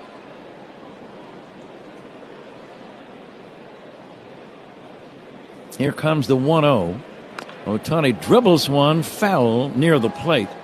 He is still hoping to return to the mound and do some pitching between now and the end of the year. And they certainly want him to be ready for postseason pitching. But the longer he is not able to be a two-way player, I'm thinking about Pete Crow Armstrong. I think the more that builds a case for PCA to be strongly considered as the league MVP. Yeah. Well, Pete playing defense at, an elite level in center, and if Ohtani's just the DH for most of this year, absolutely. Both Ohtani and PCA are the DHs today for their respective teams. Here's a foul off to the left out of play. One guy's going to continue being the DH. There's another guy that I'm sure counts as like, don't get used to this spot. You're going out to center tomorrow. Tyrone Taylor playing center for the Cubs today. Now the 1-2 to Ohtani. Swing and a miss, strike three. Got him on a splitter, and that's out number one. Strikeout number 3 for Shota Imanaga. Strikeouts by Cubs pitchers. Those are brought to you by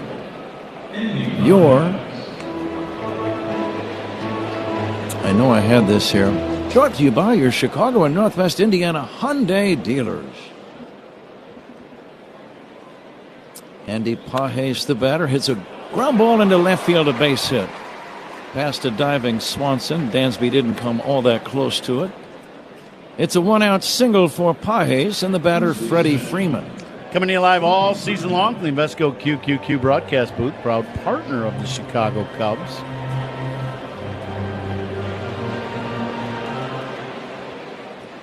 Wind really not blowing all that hard. Probably less now than it has all day long here at Wrigley. So wind probably won't be much of a factor right now. Freeman will take a ball. It's 1-0 on Freddie. Freeman just 2 for 9 in this series. Left-handed batter, one of the best hitters of his generation, really. Here's a swing and a miss by Freddie. His postseason big hits, home runs, grand slams. Yeah. He's another one of those guys that has the ability to dominate when you're playing postseason baseball because of his approach to hitting. The 1-1. Elaborate on that, Ron. Well, we all know he's got big-time pop in his bat and can pull home runs and do that. But if you have a really tough, let's say, lefty, and you need him to drive in a run, he has the extreme ability to drive the ball to left field to get a base hit or hit the ball for power the other way.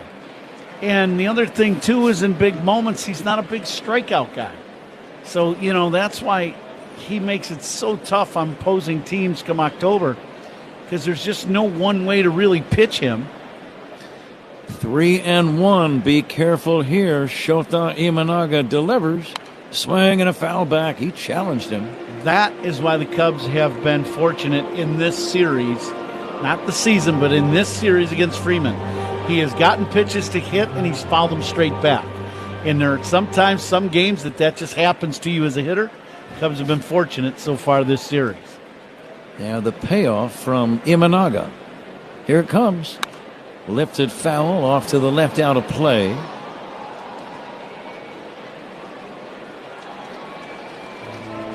Great crowd at Wrigley, and they are ready to make some noise. They've already made quite a bit. Cubs leading 3-1 here in the third. Cubs trying to sweep the two-time defending world champion Dodgers. Swinging a foul back. Just thinking about that coming into the ballpark today. The crowds that you're talking about. How about the last 6 days counting today at Wrigley Field with the Yankees and Dodgers in town? It's been a magical atmosphere. And if you're a baseball fan, you just love being here and watching games when the crowd is so into it. Here comes the 3-2. A little looper, shallow left. That's going to fall in there for a base hit left center. Over to pick it up is the center fielder Taylor and get it back in. Freeman got jammed, hit a little flare the other way that fell in. And now 2 men on, men at first and second, one away, and the batter Tommy Edman. But when you get jammed by a fastball inside, you want to hit the ball. Good. The timing might not have been, and that's why he's such a good hitter and one of the league leaders. He dumped that ball in the left center field. Edman, a switch hitter, batting right-handed, swings and fouls it back. With all of the guys in their lineup, you would not expect Tommy Edman to be the cleanup hitter. It's true, yeah. He's a good hitter, .293, but he's only got 3 home runs all year. And one of those came in the opener on Monday night. Off-speed pitch down low. When you look at their lineup, the reason why he is hitting where he is, Betts has been struggling all year. Edman has not played a lot. He's been hurt. So he's just got over 100 at-bats throughout the season. Here's a smash foul. But you look at the top 7 or 8 spots in the lineup. Left, right, left, right. Left, right, left, right. So that's how Dave Roberts is trying to construct his lineup, and it doesn't always make a lot of sense to have a guy like Edman hitting in a cleanup spot, but it depends on how you look at the construction of the lineup. Strike 3 call. Edman is going to challenge that call by Eric Backus. He thought it was upstairs, I believe. Let's take another look on the video and see what it looks like. Ball strike challenge sponsored by Northwestern Medicine. It was a strike. Half of the baseball was in the strike zone. Off the inside corner, and that's out number 2. Great pitch by Imanaga to get the punch out with 2 men on and only 1 out. Strikeouts by Cubs pitchers is brought to you by Chicago and Northwest Indiana Hyundai dealers. Kyle Tucker popped out his first time. 4 for 7 in this series, the former Cub. And the pitch to Tucker popped up. Playable shallow center. Routine play for Taylor. He's got it. Good job by Imanaga working out of a tough jam. We go to the bottom of the third. Cubs 3, Dodgers 1 on The Score and the Northwestern Medicine Cubs Radio Network. Covering every Cubs game all season long. Rahimi, Harrison. What is something that you snack on that you don't worry about? I love Uncrustables. I could eat like 10 of them in one sitting. And no regard for his body. I don't even wait till I thaw out. Hey, put them in a toaster next time. Just toast it, yep. It'll change your life. Yeah, just an incredible play by Riley Green. You're an all-star on the field and off, bro. I appreciate it. Hey, thank you. Riley Green, bro, food genius. The captain, Derek Sanderson Jeter, is one of the winningest players in Major League history. He was wearing these very batting gloves when he notched one of those most memorable hits, the 3,000th of his career. Are we supposed to spit in them like they do the batting glove? No spitting. This is a non-spitting museum. He's just the second player in history whose 3,000th hit was a home run. The first was a former teammate from the Yankees' 1996 World Series championship team. But before he began his Cooperstown-bound career, Boggs would cross paths with another future Hall of Famer. September 6, 1995, the Iron Man played his 2,000th 131st consecutive game, surpassing the unbreakable record of the Iron Horse. Now that's how you pass the torch. Go to baseballhall.org to plan your visit to the National Baseball Hall of Fame and Museum in Cooperstown, New York, and catch every episode of Hall of Fame Connections on MLB.tv.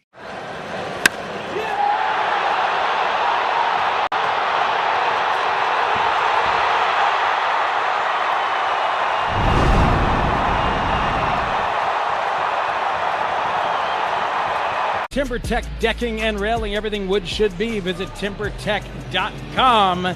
Alex Bregman is on deck. By the way, it is right now 2:15, 81 degrees, time and temperature, sponsored by Circa Sports. Sports betting the way it should be with no bet fees. Here are Pat and Ron.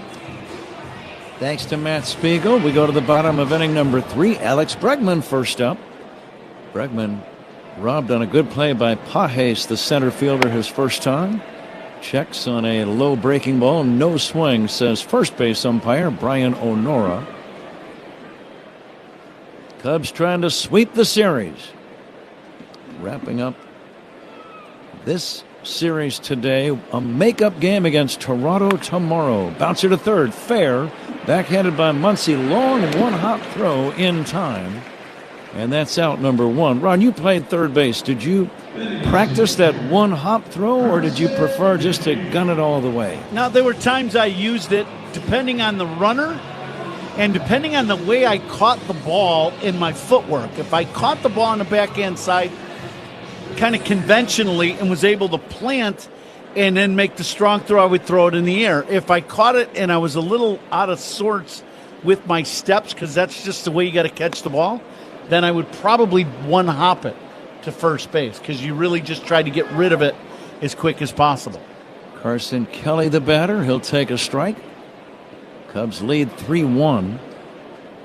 Now, in the old days, you almost never saw one-hop throws, but once they started having artificial turf, I think it was Davey Concepcion, the red shortstop, the first guy who practiced those plays in the hole at short where you backhand and you got that long throw.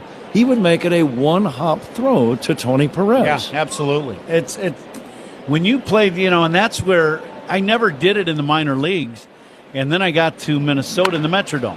Driven toward left. Back goes Edman. Makes the catch near the track. Hard hit ball by Kelly, but it's out number 2.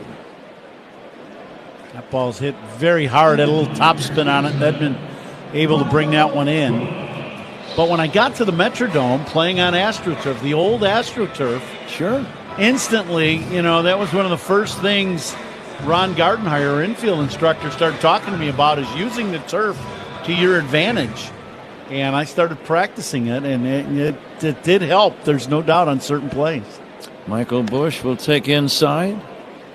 I would think, Ron, as a third baseman at the Dome, the backhand plays where you're deep behind the bag and maybe you have to go into foul territory. You're looking at a 140, 150-foot throw. It makes sense to make it a one-hopper.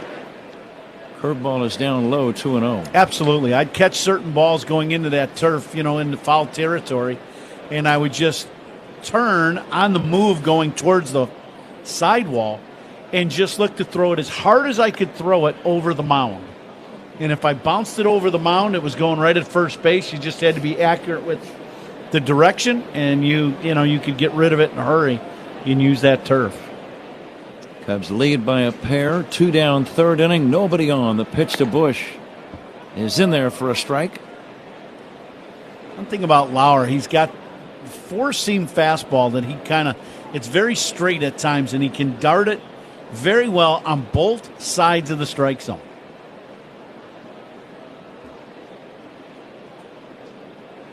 Bush waiting. Grounded out his first time. Hits one in the air. Deep center field. Back goes Pages near the wall. That ball's off the top of the fence. He just missed a home run. Michael Bush settles for a double. Right near the 400-foot marker, just to the right of straightaway. Pages gave up on the ball, and he ran back, and it just missed a home run. Michael had such good swings in his first at-bat. You knew, in watching him, I'm like, he's on this. He's going to do some damage. And we said that, and now he just missed. I mean, I don't know if you could come any closer to hitting a home run here at Wrigley than Michael just did. It had to go right under the front edge of the basket and hit the very top of the ivy and straightaway center. Let's see if Nico Horner can drive in a run with 2 down. Nico takes a strike from Eric Lauer. Nico had a single and scampered home on a double by Dansby Swanson in the second inning. Nico 3 for 8 in this series.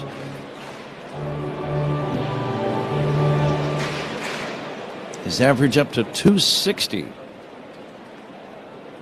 Here comes the 0-1 from the southpaw Lauer, and that's a strike. Painting the outside corner on back-to-back pitches. Think he'll stay out there again? I think eventually he will, but he may come inside just to show Nico a pitch in, probably the cutter. The 0-2 fouled away. That was a little bit too hittable of a pitch for 0-2. Yeah, he did not want that. He wanted that ball to be up much higher than it was. Ooh. And Nico had a big swing at it. Are you sometimes surprised as a hitter when a pitcher makes a mistake right in the middle of the zone on 0-2? Absolutely, yes. Now the 0-2.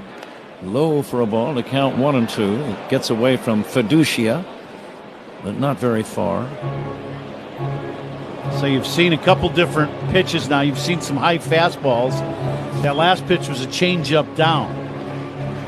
You got a couple options here. He's either going to, I would think he would either try to fade another changeup away from Nico or cut one hard inside. RBI opportunity. Bush at second, 2 down. Cubs leading 3-1. And the lefty Lauer ready at the belt.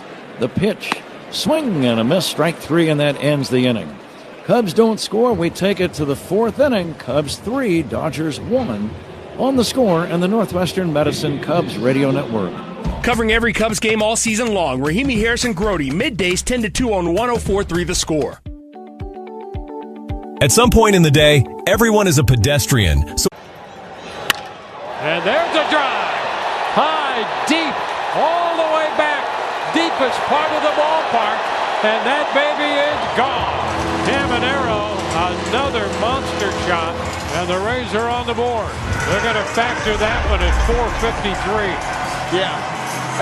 Every bit of it. And that banged off of a catwalk way up there, too. And this one is almost straightaway center field. Fourth player in race history with multiple 30 home run seasons. Hi, everyone. It's the Wizard, Ozzie Smith. I hosted This Week in Baseball back in the day, and I'm back as your tour guide for the National Baseball Hall of Fame and Museum.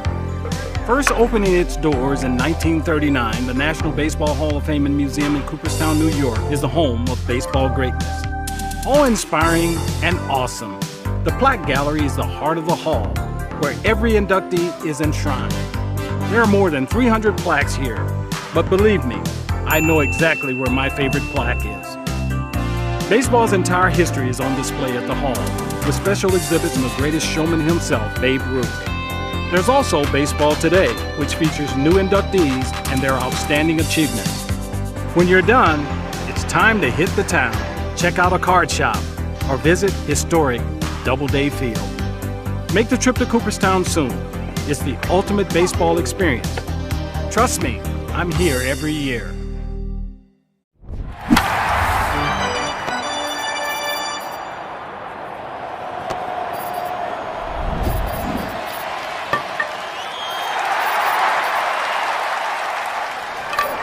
Should say here the Rays are up 2-0 on the Rockies. The Blue Jays trail the Astros in Houston 3-0. Our old friend Jameson Taillon has gone 4 innings for the Blue Jays, given up 3 runs on 6 hits as he makes the first start of the rest of his Major League career. Here's Pat Hughes.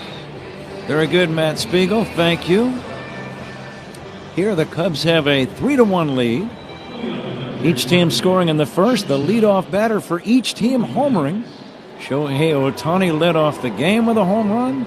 Pete Crow Armstrong of the Cubs belted a home run to center in the bottom of the first. The difference, a 2-run rally for the Cubs in the second inning. Run-scoring doubles by both Dansby Swanson and Pete Crow Armstrong. Mookie Betts takes ball 1. Shota Imanaga delivers. Good fastball strike. Again, the makeup game tomorrow against Toronto. Of course, we'll have that for you. Here's a liner into left center. That's going to be a base hit.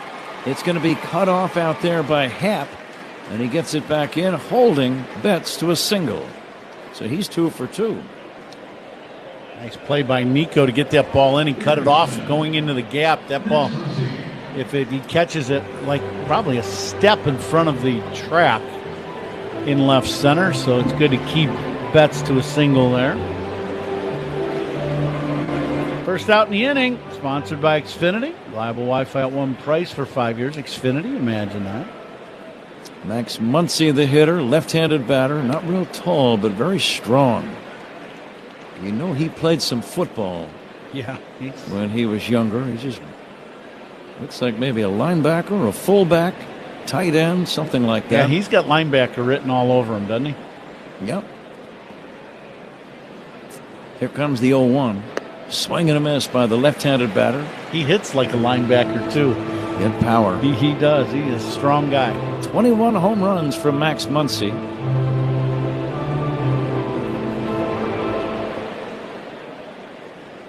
Lights are on at Wrigley, having a minimal effect. Kind of cloudy and overcast, a little on the humid side. The pitch, swing and a miss, strike 3. Curveball got him. Might have been a splitter. It was definitely breaking down, and that's going to be out number 1. Yeah, this pitch is going down and away from Muncy, but it's mainly because of the arm angle of Imanaga. He gets a little bit of a 3/4 split, and it not only is angled away, but then it gets the drop from the split. Excellent pitch. Miguel Rojas, the batter, and he'll take inside. Strikeouts by Cubs pitchers, brought to you by your Chicago and Northwest Indiana Hyundai dealers.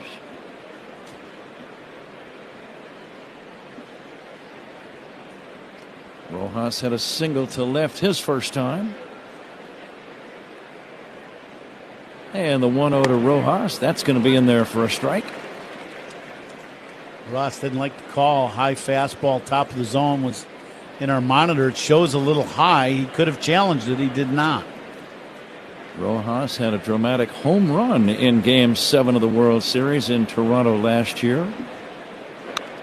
It tied the game and kept the Dodgers alive. That was some World Series, I will say, last year. That was a really fun series to watch. The seventh game was just not to be believed. Yeah. And if you're a baseball fan, you had to love that game. And not that you cared who won. Yeah, just the game. Just as a baseball fan, Agree. you think this is absolutely amazing. Yeah, for me, I had friends on both teams. Dave Roberts was one of my teammates in Los Angeles. Mm-hmm.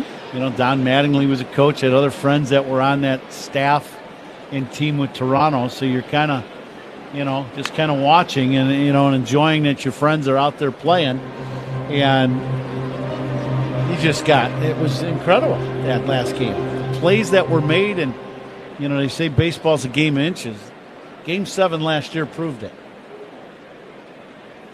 How about the play where Will Smith, the catcher, in receiving a throw from the second baseman, had to touch home plate with his spike. Yeah. And I mean, it was an inch. Yeah. Literally an inch from losing the World Series if he didn't get that spike down on home plate before the guy slid in from third. Yeah, it was a forced play, bases loaded at the plate, and it. Yeah. Yeah, unbelievable. Catch, just so many plays. Here comes the 1-2 to Rojas. It's taken down low. You mentioned the Pies catch yesterday. Instead of, they were just play after play after play. It was a great ball game. And Rojas, a guy that hits maybe 5 to 10 homers a year, came up big when it counted. He swings and misses here, and that's out number 2. Strikeout number 6 for Shota Imanaga. Yeah, great pitch. That's one of the better split fingers that Shota's thrown today. That one, middle of the plate, starts out up above the knees. Looks like a good pitch to hit. And the bottom drops out of it. The uniform descriptions we gave you earlier, sponsored by Benjamin Moore. On the field or the walls of your home, the right team and colors make all the difference. Official paint of the Chicago Cubs, Benjamin Moore. 2 down, lefty against lefty. Hunter Fiducia will take ball 1. You guys talking about the World Series. Game 6 starter Kevin Gossman met the media before the Cubs game today. Quality start, struck out 8 in Game 6 of that series. And he will soon be making his Cubs debut. Have not yet seen the advance projected starting pitchers for the game tomorrow or for the Cubs road trip starting Friday. Here's the 2-2, bouncing ball to second, fielded by Horner. He'll throw to first in time. Shota rolling along. We go to the bottom of the 4th inning. It remains Cubs 3, Dodgers 1 on The Score and the Northwestern Medicine Cubs Radio Network. Every strikeout and home run is heard right here on 104.3 The Score and the Cubs Radio Network. Puedes ser el dueño de grandes momentos del béisbol. MLB Auction te permite participar en la subasta de bates, bolas y jerseys autografiados, con artículos de tus equipos de grandes ligas favoritos, leyendas y jugadores. Visita auctions.mlb.com. I can't imagine transitioning from loving baseball cards to then knowing it's inevitably coming that you're going to be on baseball cards. What was that moment like for you? Yeah, I think the first card I saw was when they did something for USA Baseball, and then now seeing my face, seeing me playing baseball on a card, it was surreal. It wasn't that it was that moment where we're like, wow, this is really something.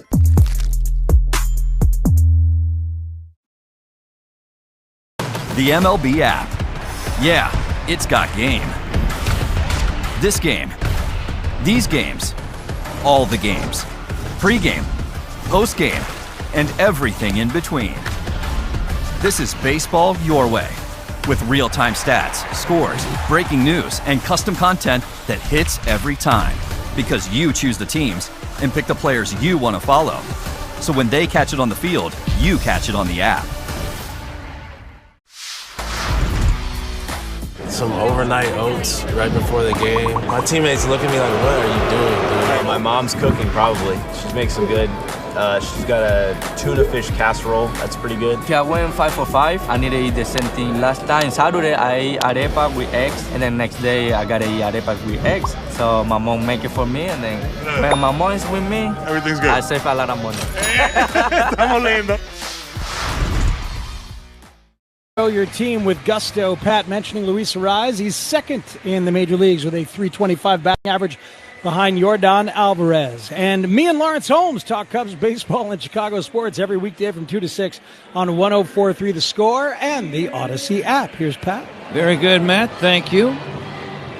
Me and Lawrence Holmes. Okay, I like that. I mean, when it's true, I guess. It is true. There's no doubt about that. Yeah, pronouns. Ian Happ first up, Dansby Swanson next, and then Tyrone Taylor against the Dodger left-hander Eric Lauer. First pitch low and in. Cubs got their runs in the first 2 innings. Pete Crow Armstrong a leadoff home run. Run-scoring doubles by Dansby Swanson and Pete Crow Armstrong in the second, accounting for the other 2 tallies. There is a fastball strike. The umpires, Eric Backus calling balls and strikes today. Brian Onora at first. Chris Siegel, the second base arbiter, and Laz Diaz at third. Happ takes outside 2-1. The announcement of the umpire sponsored by Old National Bank, where relationships and results matter. It's been a good crew this series. This is a big series, and a lot of pressure, big fan bases. It's an intense series, and they've done a very good job umpiring this series. You think about the umpires, they never have what you'd call a home stand. Yeah. And they do occasionally get a little vacation, but not much. Here comes the 2-2. It's outside. They didn't used to have any vacations. Right. And then finally they negotiated it in one of the contract meetings where they would get, I think, 2 weeks per year. But still, that's, 6 months. You're home for 2 weeks. Not as glamorous as you might think. Ground ball to third, fielded by Muncy, and he'll throw to first in time. Happ is out number 1, and here's Dansby Swanson. Yeah, the umpiring thing is definitely a tough gig. There's no doubt about that. Swanson having one of his best offensive series in quite some time. He is 6 for 8. He homered in last night's game. That was against Tarek Skubal. And he had an RBI double earlier today, so he's really playing full games. He always plays great defense. That's one thing the Cubs have relied on and depended on. He's about as dependable as any defensive player you'll ever see. Yeah, and it just goes back to some of the things the Cubs do really well that will play great in October, and that is having a great defense behind your starting pitcher. Swanson pops this one up. Foul, right side. Freeman and Fiducia are there. Freeman will make the catch in front of the first base coaching box. Foul territory, 2 down. And the batter, Tyrone Taylor. Let's see if Tyrone Taylor can get his first hit in a Cubs uniform. He was 0 for yesterday. Flew out pretty deep to right in his first at-bat. Love to see him get that first hit here against the Dodgers, maybe do a little damage. The lights have been on all day. It's that overcast. The lights are on. Today's game powered by ComEd. Tyrone Taylor takes a ball low and in.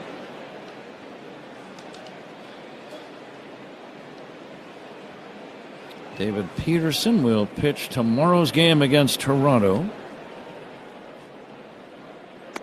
Fastball inside, 2-0. We'll have it for you. It starts at 1:20 in the afternoon.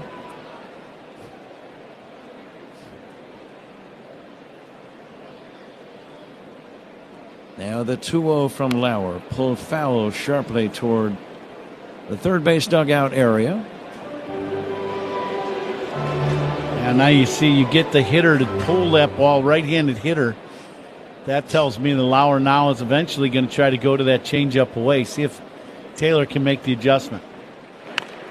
It looked like an off-speed pitch right there, Ron. Another changeup away.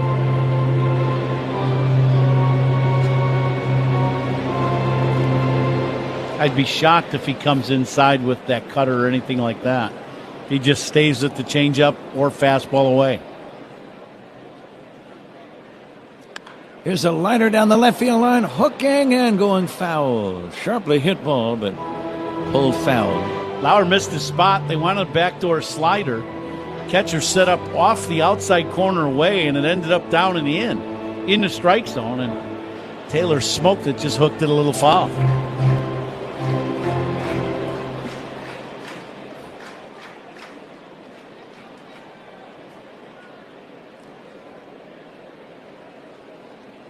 Taylor waiting for the 2-2. Takes up and away ball 3, 3-2.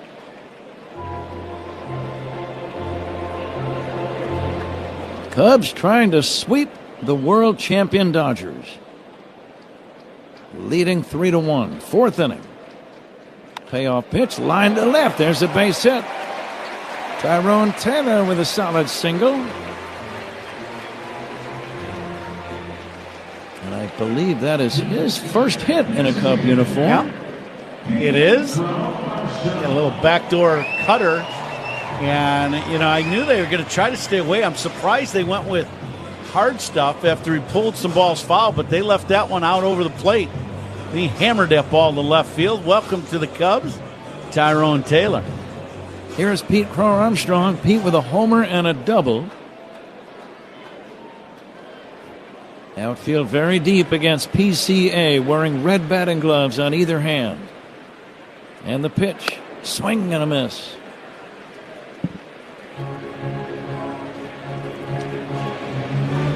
Pete is wiry strong. Yeah. He gets the head of the bat through the hitting zone in a hurry. He's waiting for the 0-1. Cubs lead 3-1.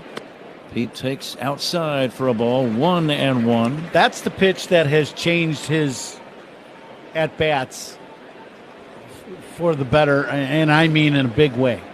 When he takes that slider from a lefty away off the plate and it's close, he is taking that pitch now over and over. Deep drive to right. Going back is Tucker. Get out the tape measure, long gone. Pete Crow Armstrong. A 2-run homer. Cubs lead 5-1. And when you take pitches like that off the plate away, it forces the pitcher to come back on the plate. Home run number 2 for Pete in the ballgame. And this one, about a third of the way up the video board and right. Big swing of the bat for the Cubs. Big swing of the bat for Pete Crow Armstrong.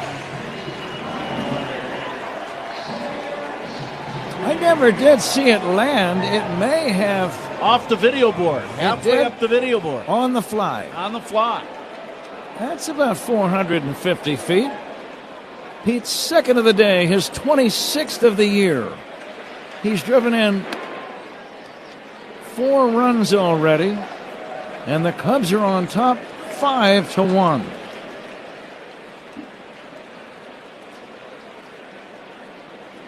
Two homers and a double in the first 4 innings of the ball game. You got to be a special player to do things like that. It's you're in a big series like we're in against the Dodgers and the Yankees before this. We talk about your star players got to play big. 2 homers and a double in the first 4 innings of the game. That's playing big. Swing and a miss. And I don't know if ball players feel this way, Ron, but I think they must. When you're playing against a guy like Shohei Ohtani, who has been the MVP and is certainly a candidate for it again this year if he returns to the mound. Here's a line drive, base hit down the left field line for Suzuki. It goes all the way into the corner. Seiya around second. He's going to stay there with a double. And Eric Lauer looking very wobbly on the mound. Mark Pryor notices that. He's going to go out and talk to the Dodger left-hander. But getting back to Pete, now he's an MVP candidate. I don't know how much you think about that, but that's the reality. It's between him and Shohei Ohtani. We still got a quarter of the season to go. But when he's on the other side, I would think that elevates your game. Just, it's like, okay, now you try to match what I'm doing. I think what happens with players, the elite players and all that, when you're playing in these big games like this, and the national media, the national television, their national radio, they're big. Everybody's talking about them all over the country. The trade deadline happened. There's just a lot of attention in this series. The Stars, they want to play to the elite level that they are. That's what they want to do, and both guys are doing it. Pete with 4 RBIs up to 69. Here's Alex Bregman trying to drive in a run. Lines a base hit to left. Suzuki's going to try to score. The throw by Edman to the plate. Offline. Another run is in. Cubs lead 6-1. Listen to this crowd. Big swing in the bat by Bregman. Got a pitch up and out over the plate and hooks it to left. Hits it hard. Suzuki gets a great break off second base with 2 outs. Scores easily. Edman with a good throw. Just as you said, Pat, about a step or two in front of the plate offline, just enough to get Suzuki in there to score. Bregman with his 48th run batted in.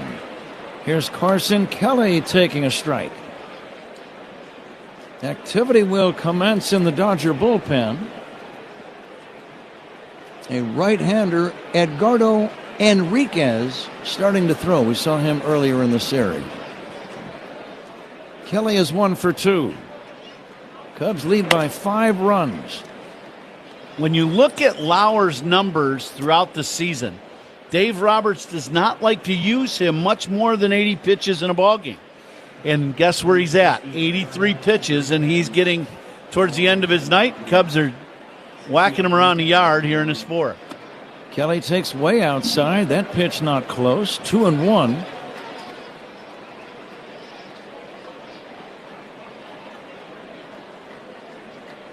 Cubs with 10 hits in the game. We're only in the 4th inning. Now the 2-1 from Lauer to Carson Kelly, and he takes a strike. It just did hit the outside edge. 2-2.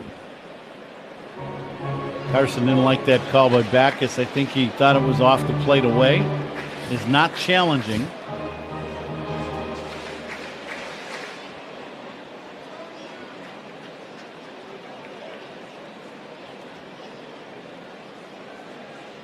Now the 2-2 from the Dodger lefty. Curveball fouled away. He hung that one a little bit. Yeah, he got a pitch to hit. That was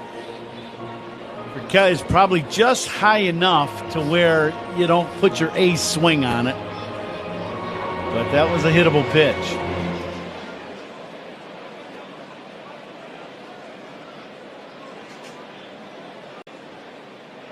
Cubs have scored 3. Have a man at first with 2 down. Leading 6-1.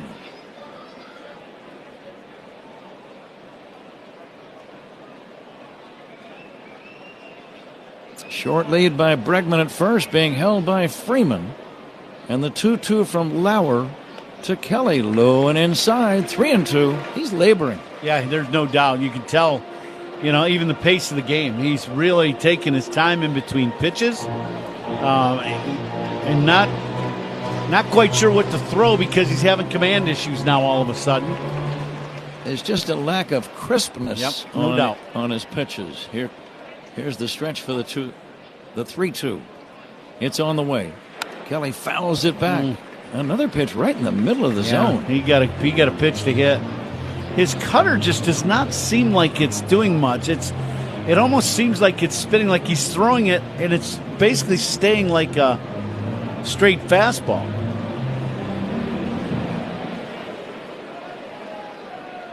Cubs lead 6-1. Full count, 2 down. And the pitch to Carson Kelly. And he'll line a base hit into left. Stopping at second is Bregman. That's got to be all for Lauer. He's given up 5 consecutive hits after 2 were out here in the 4th inning. And I'll be amazed if he stays in the game.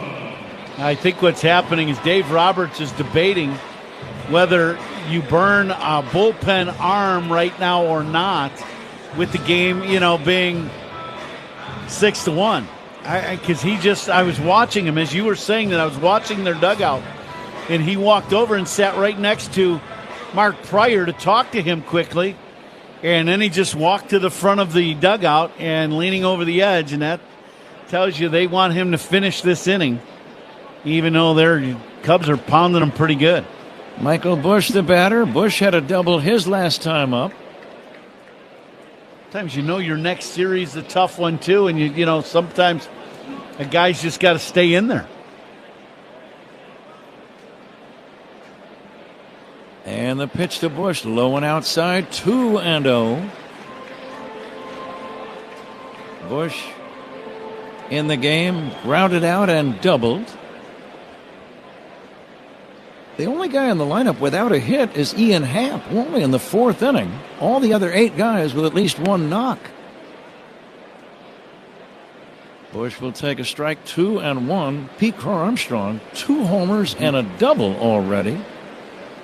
That's a pretty good 4-inning workload right there. 3 RBIs and 2 runs scored. 4 RBIs and 2 runs scored already. Now the pitch popped up, left side foul, over near the third base dugout. Is it going to be in play? Nope. Over near the on-deck circle, adjacent to the Cubs' third base dugout. Out of play.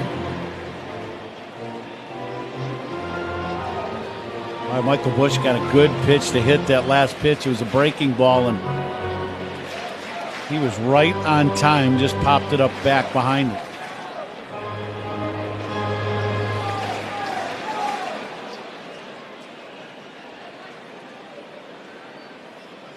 The base runners, Bregman at second, Kelly at first.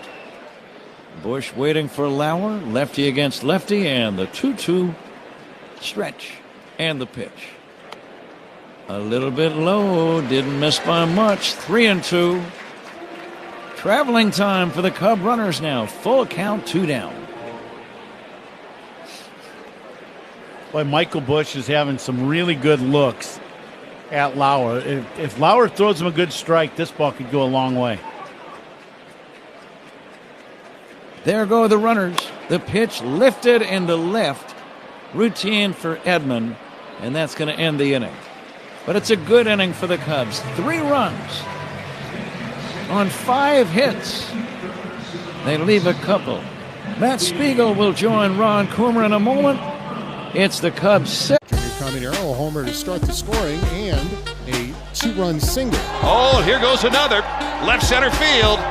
We wondered what it would be like for Junior in Colorado. It's 8-1 Rays on Junior's 32nd, and that was a rocket. Tell you what, folks, these next couple days, I want to at least make sure you tune in when Junior comes off here at Coors Field. I mean, my goodness, this was an absolute bullet. Both the home runs he's hit tonight, it's not just because they're in Colorado. They would have been gone anywhere. Jim Thorpe's resume reads like a work of pure fiction. So he's in the Pro Football Hall of Fame. He's in the College Football Hall of Fame. He got Olympic medals for the decathlon and the pentathlon. He's the greatest at I thought I was an athlete, Lindsay.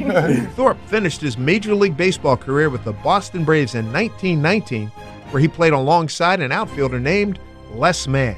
He invented this particular projector. And this is not all he's done, right? He started championing to get baseball into the Olympics. He finally succeeded for the 1936 Olympics, which was held in Berlin. The German government had discouraged other nations from sending Jewish and black athletes. We sent over Jesse Owens, and we sent over Mac Robinson, Jackie Robinson's older brother. Trailblazers like Thorpe and Robinson certainly lit the way for countless others to follow. Go to baseballhall.org to plan your visit to the National Baseball Hall of Fame and Museum in Cooperstown, New York, and catch every episode of Hall of Fame Connections on MLB.tv.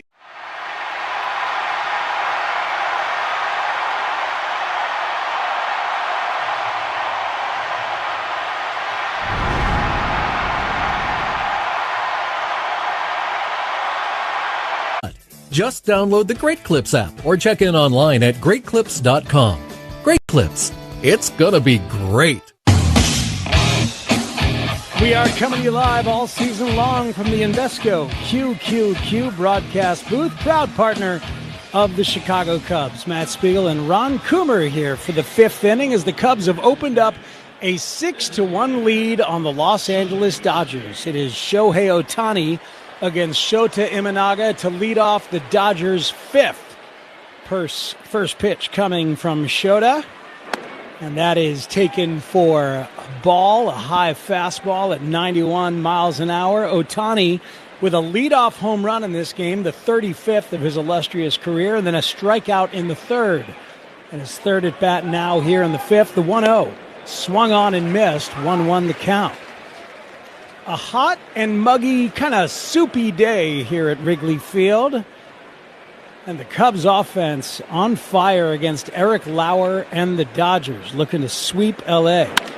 That one from Ohtani is blooped into center field. A couple of bounces in front of Tyrone Taylor.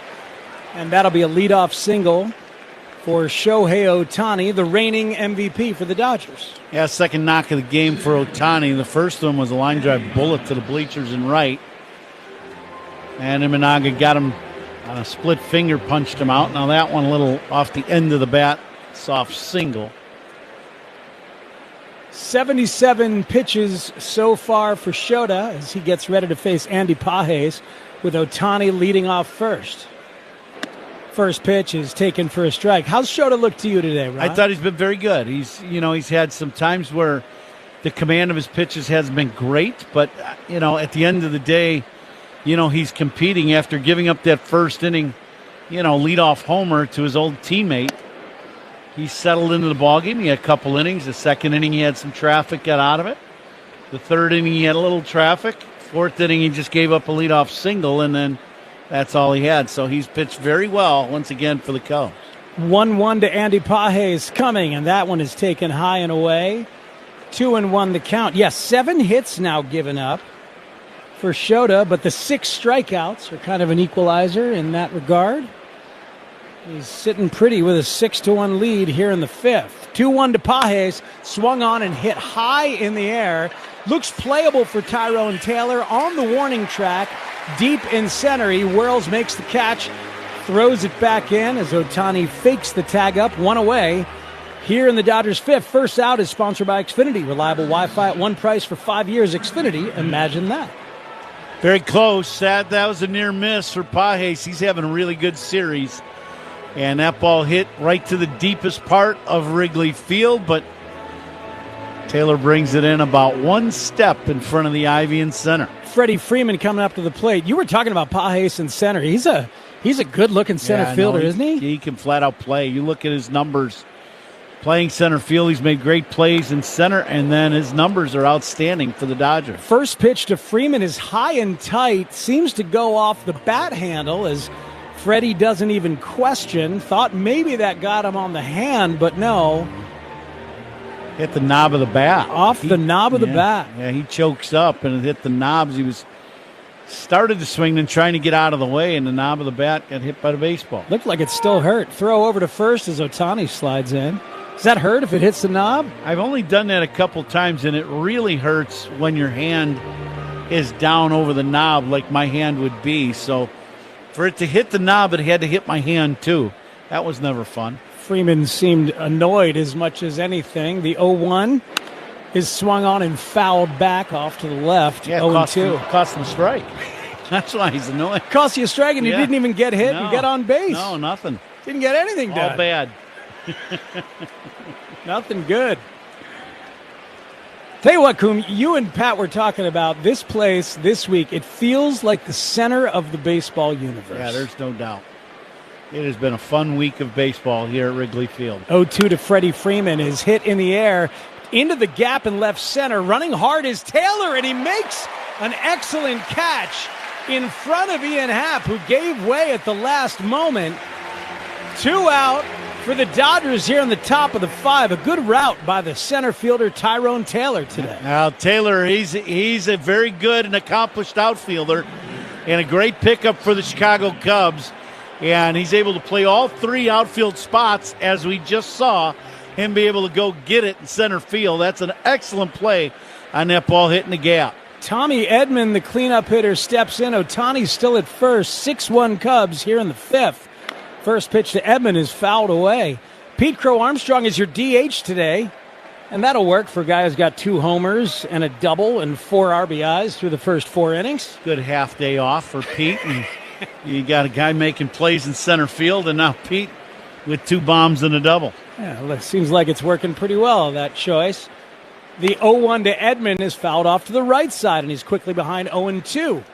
So after the leadoff single to Ohtani, Shota has gotten a couple of deep fly balls, but Taylor with a couple of putouts. Yep. Catch of the Game, sponsored by Catch Des Moines at Iowa State Fair's back. August 13th through the 23rd. Catch the State Fair at iowastatefair.org. Edman hits that one up the middle. Nico Horner well to the shortstop side of the bag. Makes a nice play, a good throw. But safe at first on an infield single is Tommy Edman. We'll see if the Cubs and Craig Counsell want to take a look. Does not appear to be the case. Infield single, first and second with 2 down. Yeah, from up here, it looked like Edman beat that throw by a half a step, and that's what we're seeing. Nico about 20 feet over on the shortstop side of second base, fielding that ball. They really shift Edman over on the infield. He hooks a lot of balls from the right side of the plate. Nico had a great play, just Edman with great speed beat it out. You're hearing another warm greeting for Kyle Tucker in the background from the Wrigley faithful. Tucker here for 1 year last year and then on to the Dodgers. Has had a pretty good series, has hit the ball hard. And he takes the first pitch from Shota Imanaga outside for a ball. Tucker today popped to short and hit a fly ball to Taylor. This is his 3rd at bat. First and second, Dodgers down 6-1 to the Cubs here in the 5th inning. This the 89th pitch coming from Shota Imanaga to Kyle Tucker. The 1-0 is hit high in the air towards center. Coming in hard is Taylor. Going out is Dansby. It's Taylor who makes the catch to retire the side. Shota Imanaga has gotten through 5. Cubs up 6-1 on the Dodgers here on The Score and the Northwestern Medicine Cubs Radio Network. The Cubs play here on 104.3 The Score and the Northwestern Medicine. We play in Toronto. Guerrero sends over some good stuff for the guys, so when we play in Toronto, I definitely dive into that. You gotta be careful with Vladdy, bro, because a Dominican breakfast will put you to sleep, bro. ¿Cómo está sonando la comida dominicana ya? La comida dominicana ya no sé cómo está sonando, porque obviamente mi esposa me cocina. O sea, hay restaurantes, pero no voy a comer comida latina. And there's a shot into left field. Stanton on his way around to score. And the Yankees are on the board. First, it's 1-0 New York. Bouncer headed up the middle, and that's going to get through and drive in a couple of runs. Cranked up and sent into the right center field gap. McMahon's going to score easily. They're going to wave Wills around. Plays to third. 5-0 New York. Another one head for no man's land, but Harrison Bader read it well. Former Gold Glover comes up to make a very nice catch for the guy they call Big G, who has driven in a run with the 3rd straight hit to open the 5th inning. Chopper for Jazz. Hot shot. And he makes the catch. That got on there on a line, and he's telling Jose Caballero, did you see that? I could watch Jazz Chisholm play. I mean, he plays with such joy. Only David Cohn, Ron Guidry, and Mel Stottlemyre had opening day starts of 6+ innings with 2 or fewer hits and no runs allowed.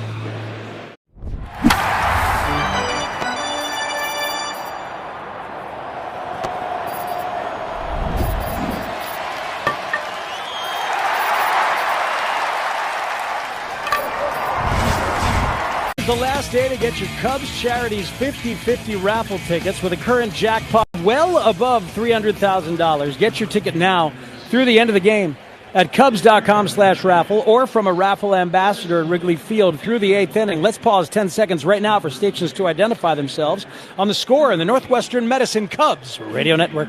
Talk Cubs with us, Spiegel and Holmes, afternoons 2 to 6 on 104.3 The Score, on Odyssey Sports Station, WSCR, WSCR-FM, and HD1 Chicago. Edgardo Henriquez is the new pitcher for the Dodgers. Eric Lauer is done.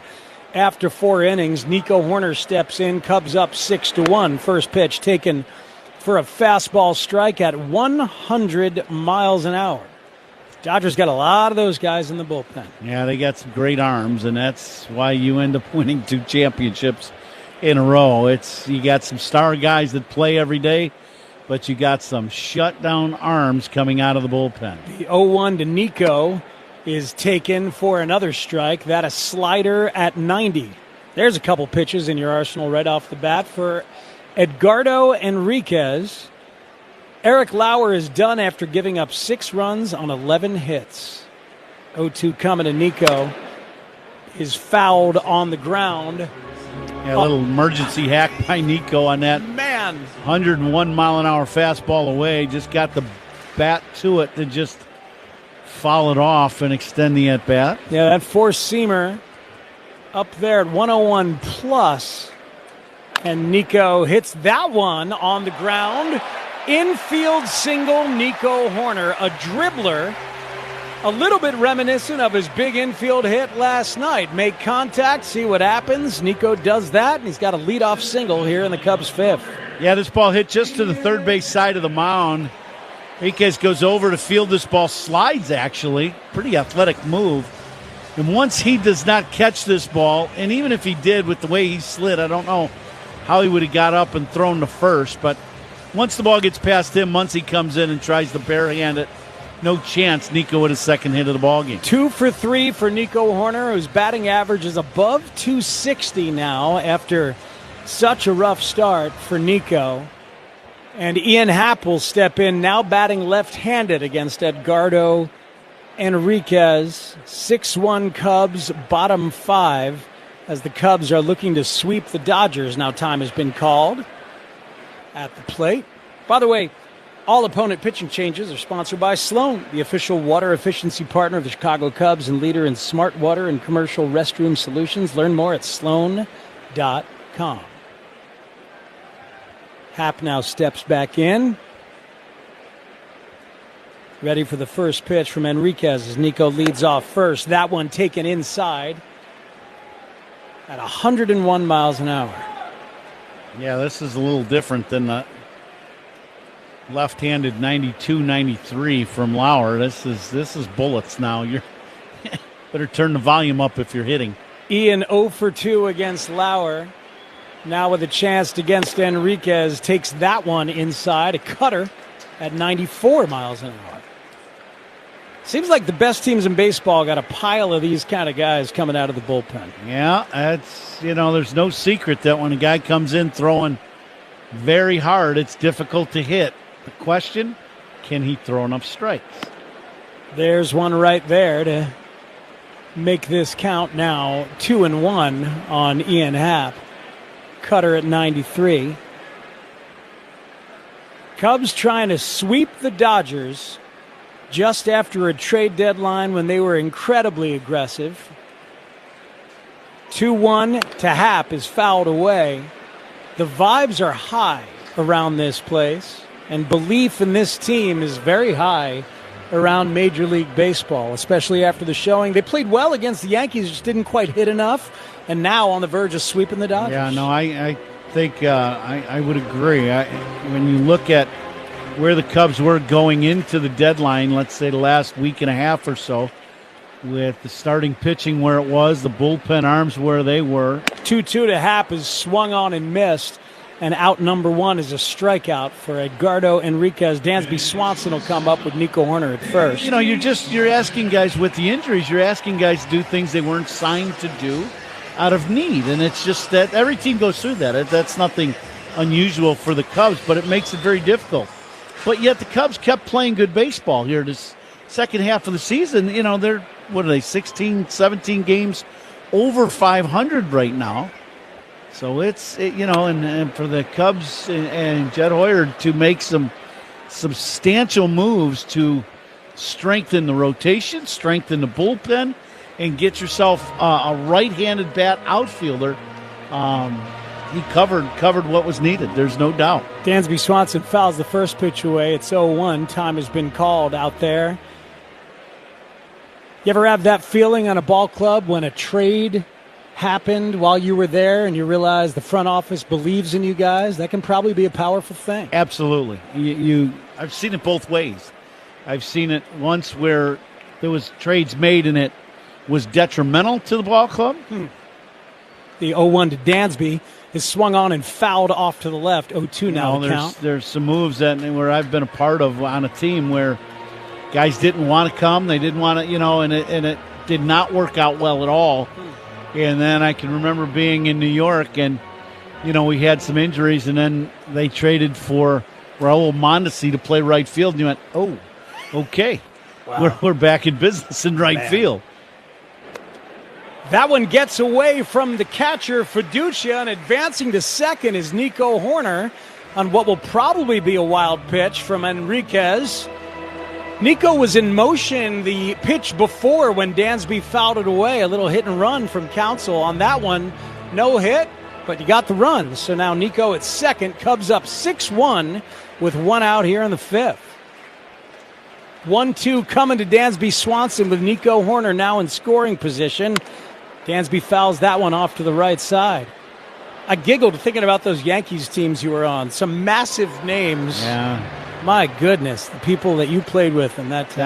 That was a team that you had an all-star playing at every position every day, at every position now.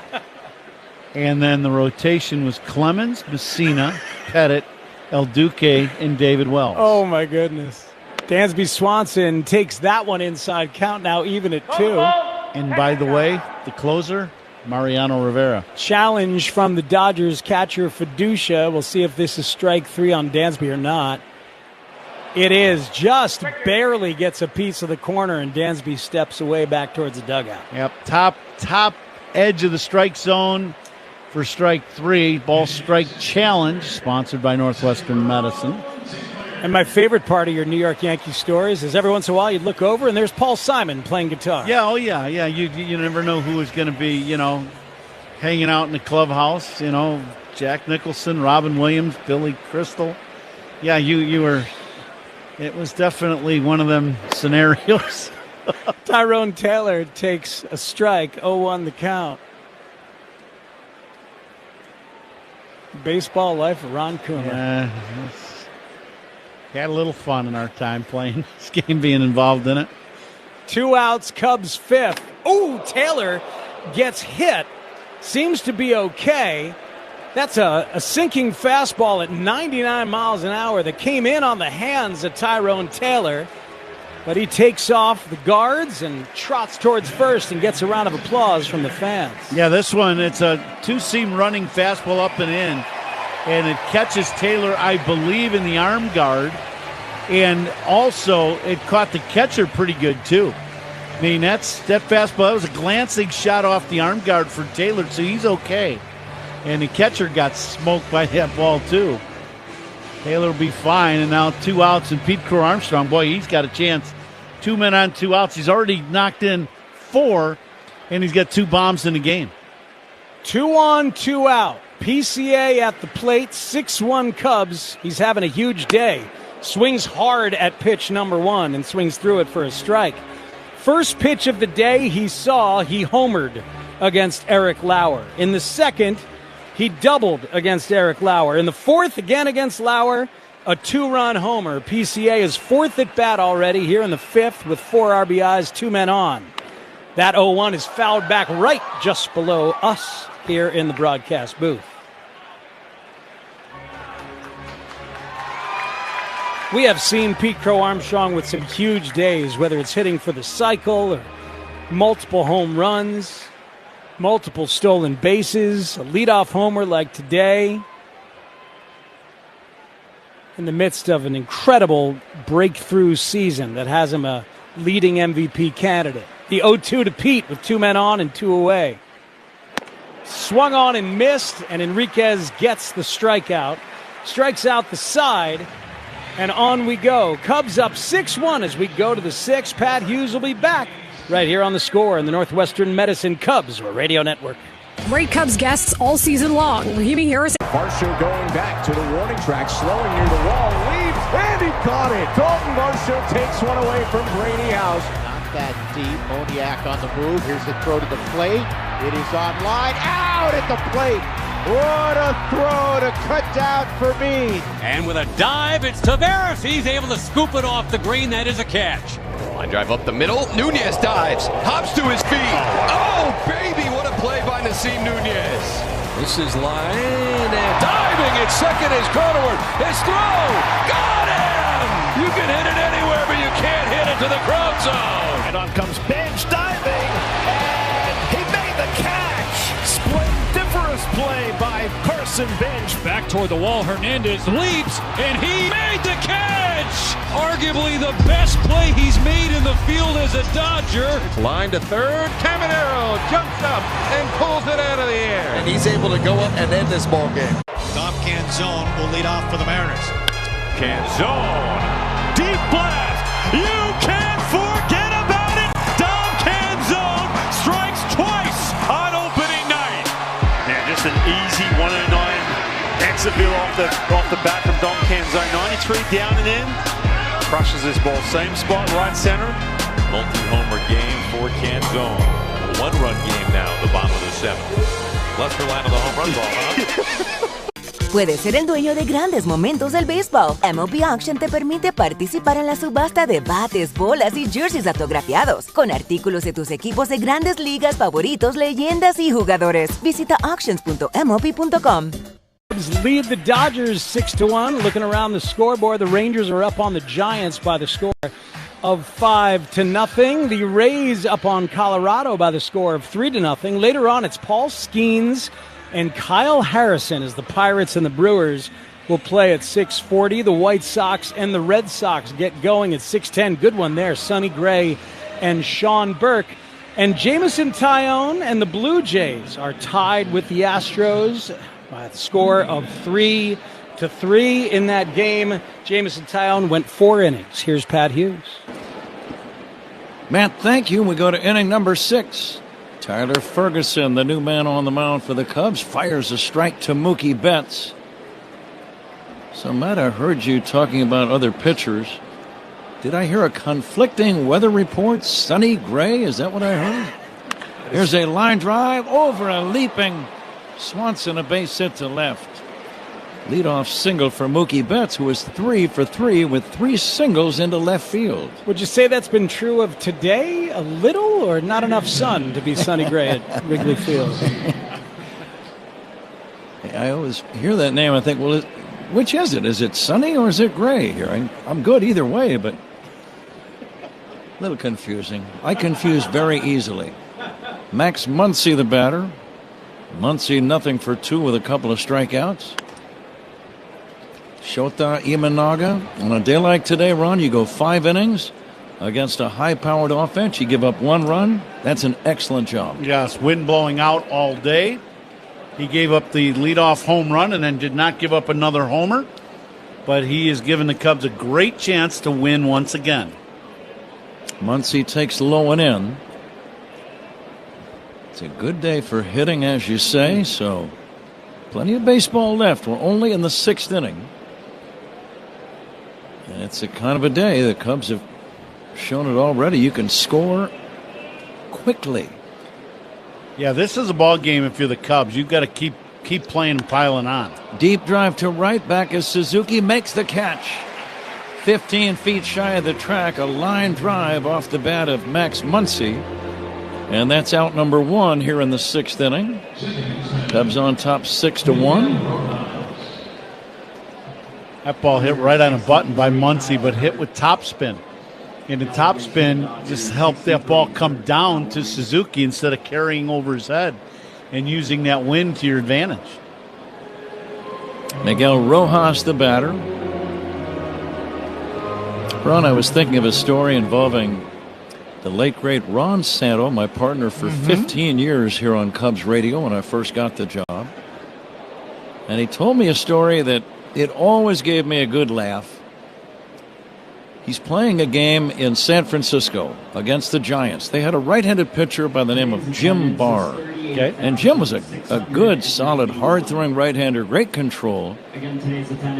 But for some reason, he did not like Ron Santo. And Ron said, I always knew that he just didn't like me. Yeah. He didn't really specify. Maybe Ron hit a few 3-run homers against him at Wrigley. Possible. Get a guy upset. That'll get a guy going against you. But he said one day at Candlestick, both teams are kind of chippy and there's some inside pitches, and you know what I'm talking about. Oh, yeah. And you can feel that something might erupt. Here is a swing and a miss. Sure enough, Jim Barr drills Ron Santo in the left arm, right near the elbow. Yeah. And he said it hurt like the dickens. Yeah. And I said, well, what happened? He said, well, I ran out to the mound. Yeah, so he ran out, and it immediately started a bench-clearing brawl.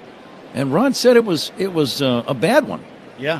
It went on for at least a minute or two before the umpires could restore order. But there were wrestling matches and punches, swing and a miss, strike 3. And Rojas is going to be out number 2. He said it was nasty. And when it was all over, there were some guys that had to be helped off the field, Ron Santo being one of them. Okay. And he tried to stay in the game, and Ron was such a gamer, he didn't even miss innings. Right. But he said his shoulder or his elbow, I think it might have been his elbow where he got hit by the pitch, he said it really started to bark at him. And the trainer said, Ron, we got to get you to the hospital for an x-ray. Now, the Giants had also had some guys banged up in the melee. Ron gets to the hospital in the emergency room, and sitting right there in the chair is Jim Barr. No way. Come on. In the hospital? The guy that drilled him with the pitch that started the brawl. And Ron says, what genius did that?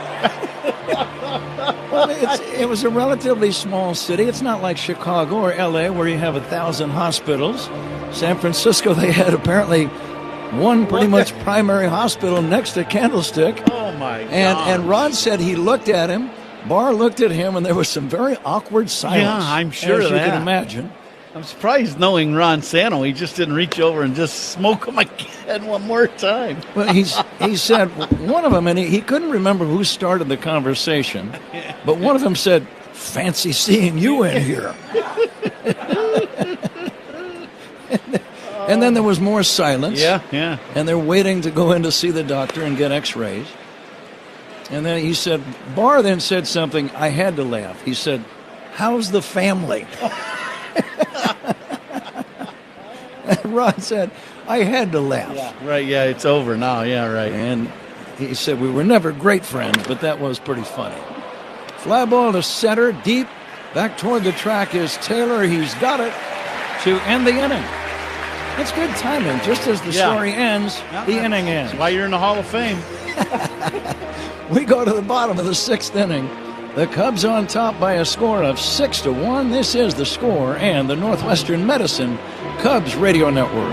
Hey, Cubs fans. It's Pete Crow Armstrong. Listen to every game here. My drive, caught by a leaping Stotts. Valdez. Oh, look at him. It's magical. Here comes Young in with the slide. He takes up some turf, but he makes the play. Been a hot smash to Castro. Good backhand play. Good start. Grounded right side. Nunez throws to second. Abrams holds the bag. And the Nats get the lead runner. Oh, Ramirez at third. What a play. On the run, and it's his night. And it's going to be Walker over the shoulder. Strauss going to try to score. The throw's a good one. Wow. A play by Christian Walker. What a catch by Palacios. At the wall, and he's got it. Waldy reaches out and got it. Diving stab, Nicky Lopez. To it. Mesa jumps up, and he's got it. We're moving back at the track and at the wall. Makes a leaping catch. A nice play by Kepler. A lot of baseball fans have some familiarity with the T206 American Tobacco card set. Of course, features the famous Hannes Wagner card. What we have here are 3 cards from the lesser-known T205 set, which really was a successor to T206. T206 came out in 1909. These 3 cards, as part of the T205 set, came out in 1911.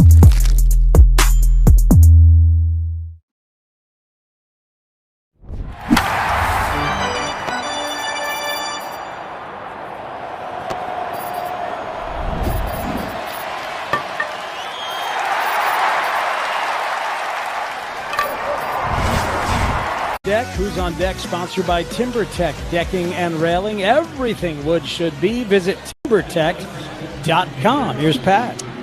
Right-hander Kyle Hurt, just the way it sounds, H-U-R-T, is going to be the new Dodger man on the mound. Right-hander. It's his 36th game. His ERA right around 4.5. Cubs on top 6-1, trying to sweep the Dodgers. Pete Carl Armstrong having a huge day with 2 home runs. He's driven in 4. Also has a double. Here is Seiya Suzuki leading off this 6th inning. And he'll take a strike from Hurt.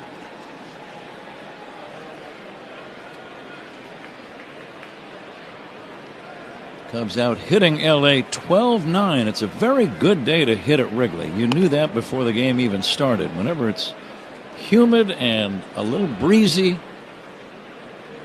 you see quite a few multiple run scoring innings.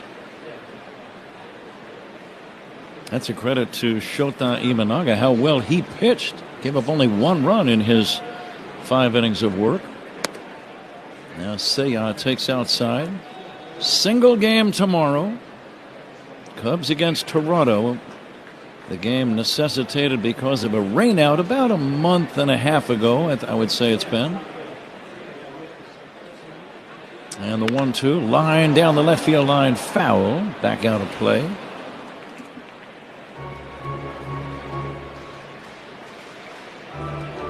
Tampa leading Colorado 3-0. Tampa continues to be one of the amazing stories of this season.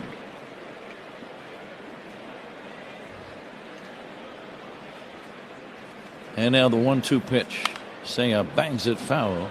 Tampa in first place, Ron, 21 games above 500, over the Yankees by 3.5, over Boston by 5.5. Did anybody in the world see that coming? No, I would think not. No. The White Sox have a 3-game lead over Cleveland. Not many people saw that coming either. No, I would agree to that. White Sox have been down for a few years, and then all of a sudden they're playing great baseball and have been in first place for a while now too. That's quite a division. I was looking at the Central of the American League. 4 teams within 4.5 of first. Yeah. So you got the White Sox leading Cleveland by 3 games, Minnesota by 4, Detroit by 4.5. The only team not in it is Kansas City. So that one's up for grabs. Every team with about 47 games, 48 games, somewhere in there to go. That's a lot of baseball. Yep. Swing and a miss in the count. That's actually strike 3 to Seiya. And that's going to be out number 1. Now let's see what's on tap here in the 6th inning, sponsored by Flight by Yuengling. Or Yuengling Flight, I should say. Next generation of light beer.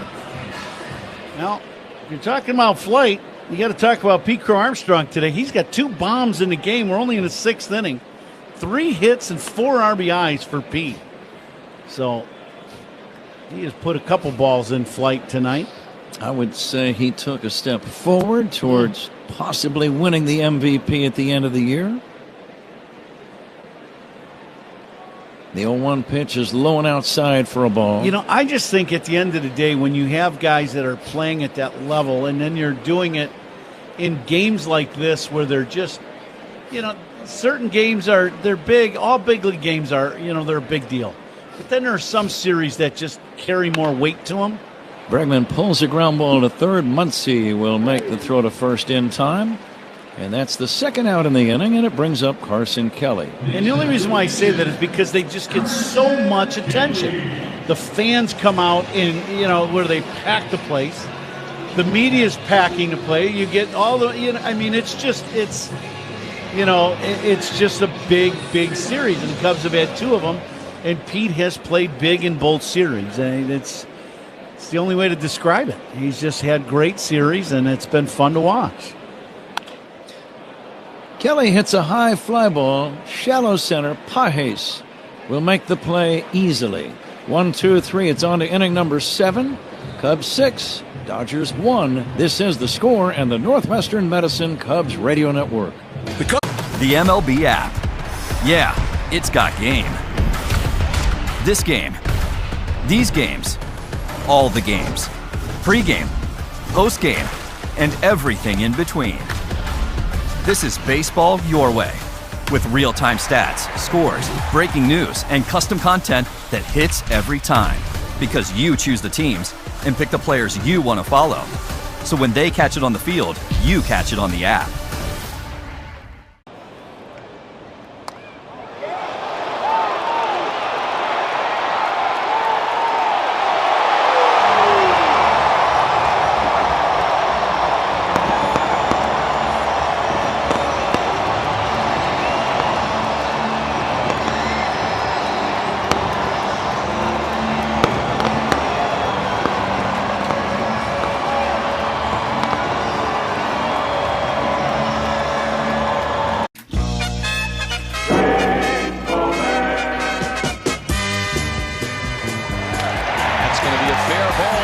Franco is going to get at least a double. There's that tough corner.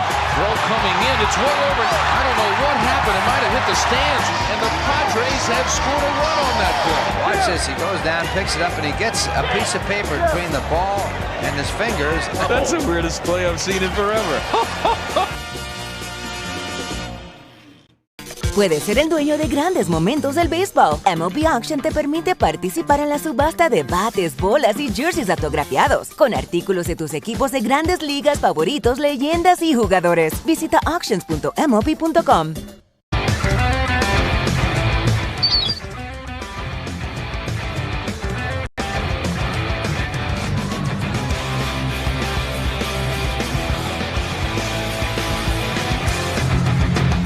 Go ahead and make my guess in the Benny's Beverage Depot attendance game. I'll guess 40,004. Okay. 40004. I'll say 38,690. Kind of an arbitrary number. Paul, what's your guess? Paulie's guess is 38,691, remarkably similar to yours. And what's your guess, Matty? I'm going to go 38,692. Huh. We got three in a row there, which is a rarity, I would assume. Yeah. Do you want to know what the actual attendance is today, partner? Am I not privy to some information that has somehow been divulged? Well, you will be real soon. That's what I'm worried about. Here comes the 1-1 to Shohei Ohtani. And the pitch to Shohei is outside for a ball. The winner of the attendance game today is Paul Zring with the guess of 38,691. Would you like to guess what the attendance is today, partner? Did he hit it right on the money? Right on the money. That's why he's the best in the business. I think the spirit of Pat Hughes' guess was more in line with the way this game should be played. Yeah, quit kissing up to him. Hey, air out. I don't get bonus points for that. Yeah, your bonus points came and went when you went in the Hall of Fame. You don't need any more bonus points. I mean, how much higher do you got to go? That's a good point. Here's a swing and a miss, strike three. Ohtani is out on strikes. Coom, I'm only here every once in a while. I gotta let Pat know where he stands. You had a heck of a guess, though. I'll tell you that. That was great. You were off by one. Close. One away here in the seventh inning. Cubs on top 6-1. Andy Pages, the batter, 1 for 3 in the game. I hope you weren't looking forward to playing the attendance game, Speaks. I apologize if you were. As long as we're kissing up to Pat. Yeah, well, you know. He came armed with so 13 years I've been sitting here, so don't feel bad. The 0-1 is in there for a strike. So much great baseball stuff and nuggets from Pat. I'm learning about Dave Concepcion today. And learned about Ron Santo running into a nemesis in the emergency room. I'm learning a lot today. Yeah. That show tomorrow will be packed full. 0-2 on Andy Pages. And the pitch on the way. Low and outside, a breaking ball. Cubs out hitting the Dodgers 12-9. Trying to finish off a 3-game sweep. Off the top of my head, the last time the Cubs won 3 in a row at any time against this Dodger team, you might have to go back to the NLCS of 2016 when the Cubs were down 2-1. Yep. And they ended up winning games 4, 5, and 6. Kyle Hendricks with the masterpiece in Game 6, putting them in the World Series. That was 3 in a row there. Yep. I don't remember it happening since. No, I don't. It may have, but not often. No. Dodgers are a very hard team to sweep here or especially in L.A. That's what makes the Red Sox sweeping them at Dodger Stadium kind of shocking. It really is. There's no doubt about that. The 1-2 to Pages. It's outside for a ball. Now, his last name is spelled Pages. When people have met him or he's on the line on customer service, how many times has he had to correct people who said, Mr. Pages, here's a swing, check swing, it's outside 3-2. Hundreds of times, I'm guessing. I would say just about every day. Right? Wouldn't they get a little old? Yeah, I would think so. Yeah. It's not a whole lot you can do about it. No, it really isn't. Kind of sorry I brought it up. Here's a liner. Look out. Somebody in the Cub dugout. That was the manager. Nailed Craig Counsell. I walking don't around, think it hit him, but I think he says I'm okay. Yeah. The ball came sizzling in. He had to jump out of the way. It missed him. Craig a gamer. Still, his feet get awfully quick. Fast feet, awfully quick with that ball sizzling in there. And the 3-2 to Pages. Swing and a miss. Strike 3. Back-to-back strikeouts for Tyler Ferguson here in the inning. 2 down. And the batter is Kike Hernandez. And that's what you want, too. You want your guys coming out of the pen to come in and throw strikes. Ferguson with a really good arm throws a couple bullets at 97 miles an hour past Pages to get the punch out. We're going to take a look at a little baseball history as we move along. The sun now trying to fight its way through the clouds. Lights have been on all day. It's warm and humid at Wrigley. It was gray. Now it's sunny. Sunny gray. Yeah, Good point there. Yeah, following up on that. Here's the 1-0 pitch. Fly ball, left center. This one is playable for Taylor. He's got it. And that ends the inning. 1, 2, 3 for Tyler Ferguson. We go to the bottom of the 7th. It is time for the 7th inning stretch. The 7th inning stretch always is brought to you by Volvo XC90. Room for everyone. Ready for wherever the road takes you. To the lead, Kaylee Launders. The Women's Pro Baseball League represented today, and they are ready to sing. All right, Cubs fans, let me hear ya. A 1, a 2, a 3. Take me out to the ball game. Take me out to the crowd. Buy me some peanuts and Cracker Jacks. I don't care if I ever get back. Cut me root for the Cubbies. If they don't win, it's a shame. For it's 1, 2, 3 strikes, you're out at the old ball game. Let's get some runs. Hey Cubs fans, it's Alex Bregman. Listen to every game here on the Chicago. Puedes ser el dueño de grandes momentos del béisbol. MLB Auction te permite participar en la subasta de bates, bolas y jerseys autografiados, con artículos de tus equipos de grandes ligas favoritos, leyendas y jugadores. Visita auctions.mlb.com. 2 down for Matt Olson. Nelson looking for a 1-2-3 top of the first. Matt Olson drives it out to center. Thomas is back. Is it above the yellow line? It is, and it's a solo homer for Matt Olson to get the party started in the desert on this Thursday night. Again, where do you want this pitch? You want it in the bottom half of the zone. That's where that 4-seam fastball was. That allows Matt Olson to get the barrel to it, and he smoked it. So Atlanta with a 1-0 lead.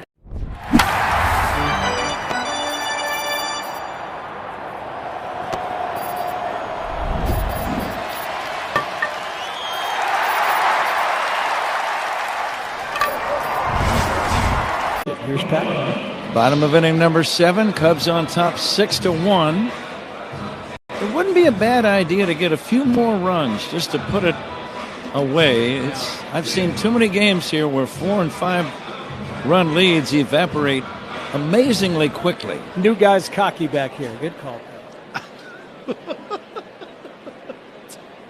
The right-hander Hurt still on the mound. H-U-R-T.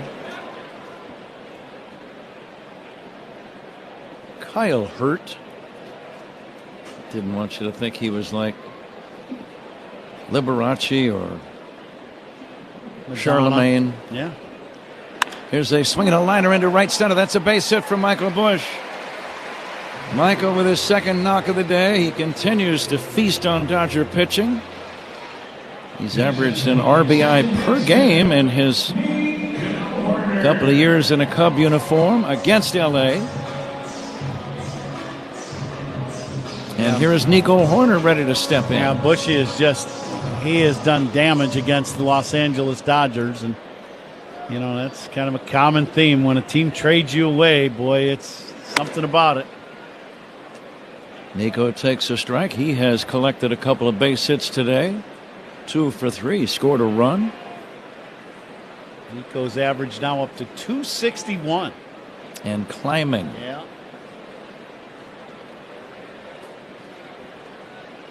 Nico sprays the ball all over the place. Slightly open stance. Here comes the pitch to Nico. Line down the left field line. That's going to be a fair ball up against the wall. Racing around third is Michael Busch. He's going to score. Nico holding with a double. Cubs have scored again and lead 7-1. Nico's third hit of the day. Now that's Nico. When with the right-hander on the mound, when he's at his best, he hits the hard stuff and he'll smash it somewhere between center and the right field line and use the other side of the field. You hang the breaking ball, and that's the pitch he pulls. He gets a breaking ball up and hammers this ball down the left field line. Third hit of the game, as you said, for Nico Horner. And that's his game. Runs singles and doubles.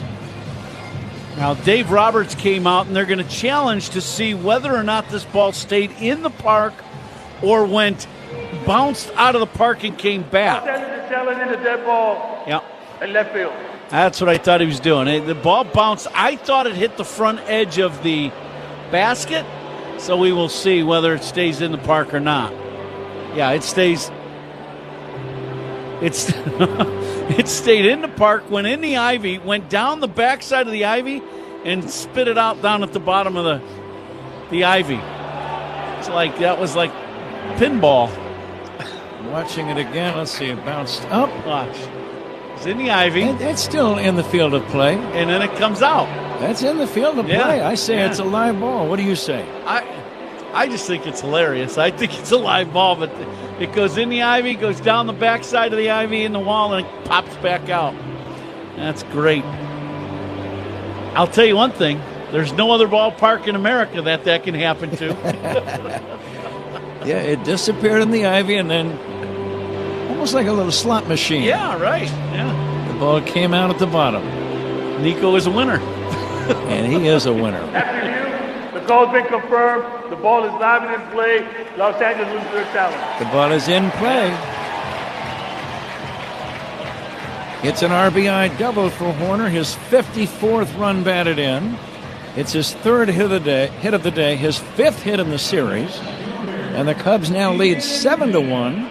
Still nobody out in the seventh inning. And the batter is Ian Happ. Ian needs to get a base hit. 0 for 3 today. Average down to 213. And he'll take a strike, 0-1.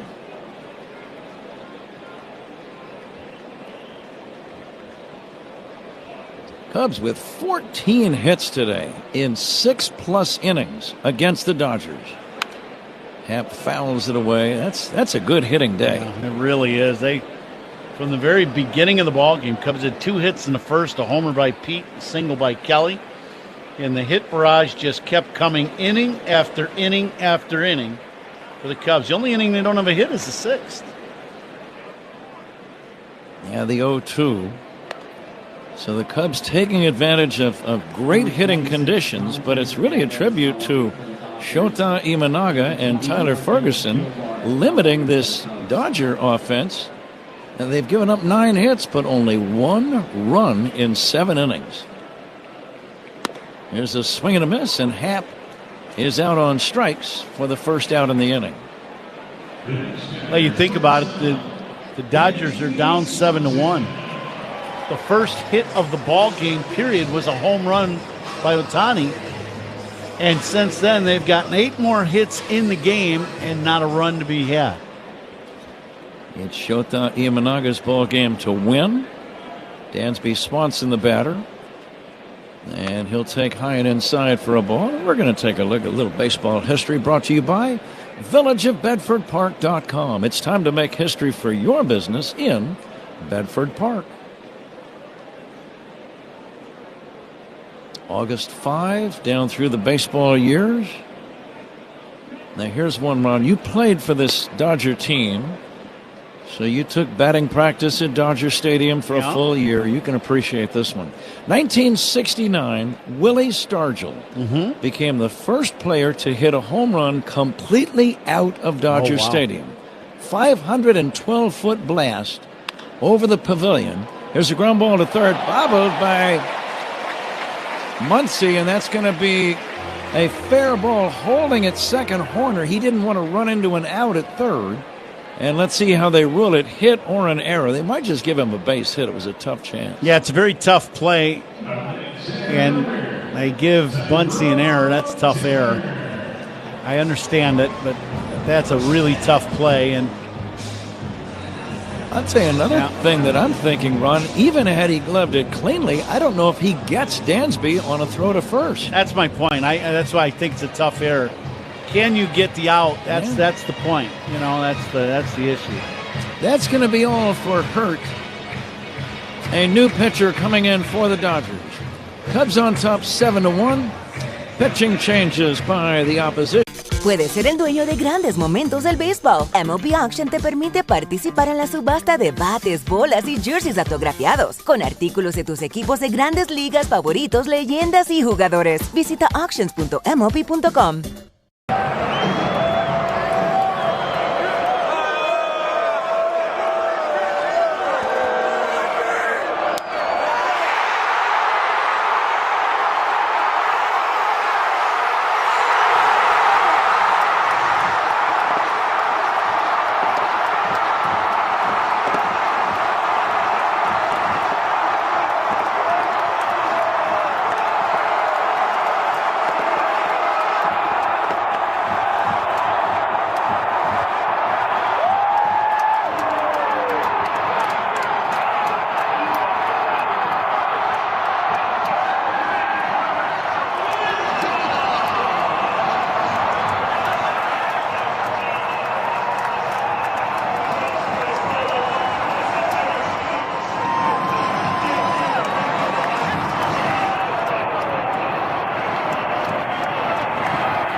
Contreras is chewing on the tape.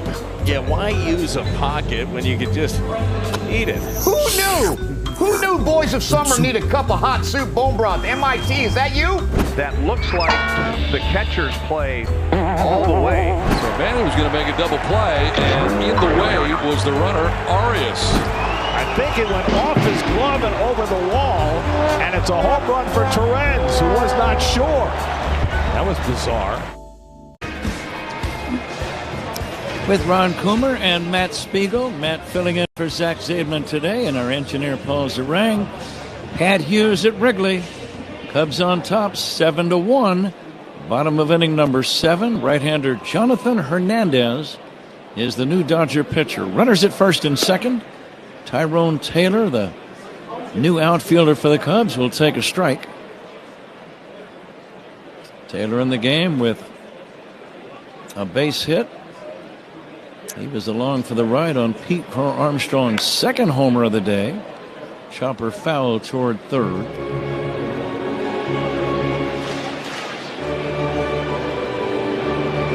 Cubs getting very good pitching in this series. Javier Assad and company last night Matthew Boyd pitched very well in the opener on Monday night. Here comes the 0-2 now to Tyrone Taylor. Fly ball left field, shallow, playable. Edmonds going to make the catch, and that's the second out in the inning. Sometimes, Ron, a guy can play a pretty big role as a pitcher and not have a win or a decision or a save or anything. And I'm thinking about Javier Assad and the game that he had last night. He was a main contributor to that Cub win. Absolutely. You pitch into the sixth inning. I think you get 5 1/3 pitched, and he was going pitch for pitch with the top pitcher in baseball.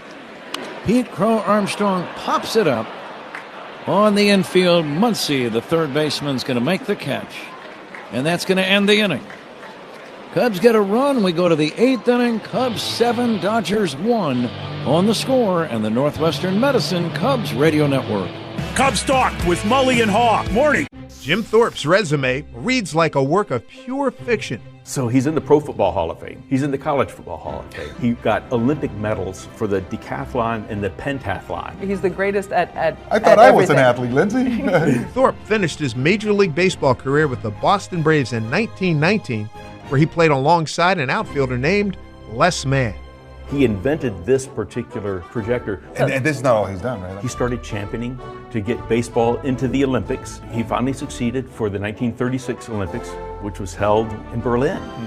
The German government had discouraged other nations from sending Jewish and black athletes. We sent over Jesse Owens, and we sent over Mac Robinson, Jackie Robinson's older brother. Trailblazers like Thorpe and Robinson certainly lit the way for countless others to follow. Go to baseballhall.org to plan your visit to the National Baseball Hall of Fame and Museum in Cooperstown, New York, and catch every episode of Hall of Fame Connections on MLB.tv. There's Acuna. He lined out sharp to the left. There's a fly ball to deep right center. Cruz going to the wall. Cruz in pursuit. He runs out of room. That's off the back wall of the bullpen. Home run by Ronald Acuna. He just knocked the dust off that thing. And for Ronald, it is his 8th homer of the year. And the Braves are on the board. It's now a 3-1 game. 421 feet. That is great to see. Coming back from the IL and down for so long with that hamstring.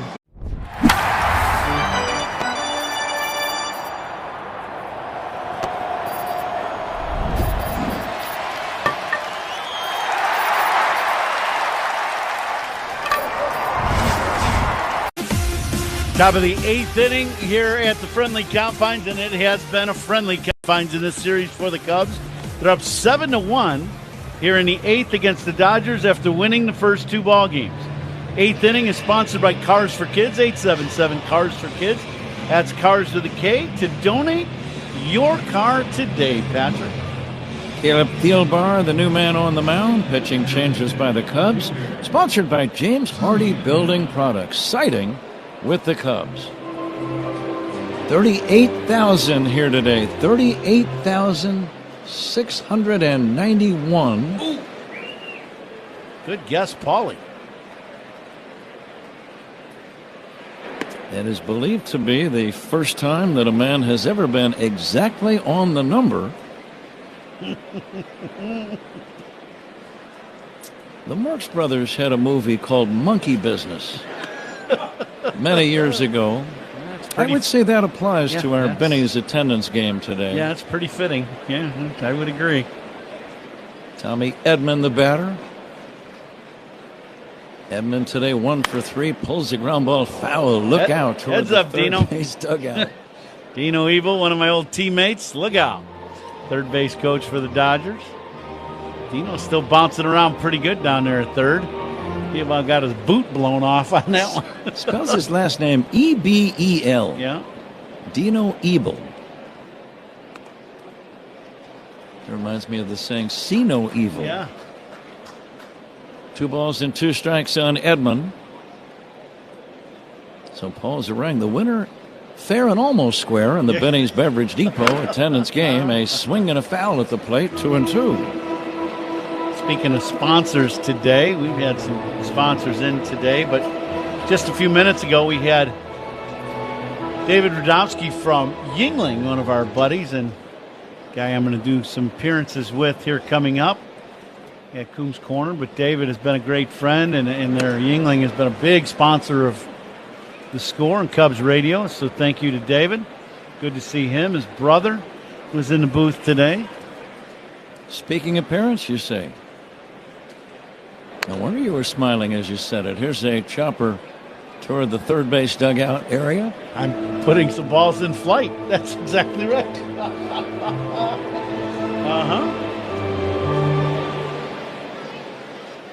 Do you ever do any of those? Make me an offer. Here's the pitch, fly ball to left, shallow, playable. Happ comes in and makes the catch.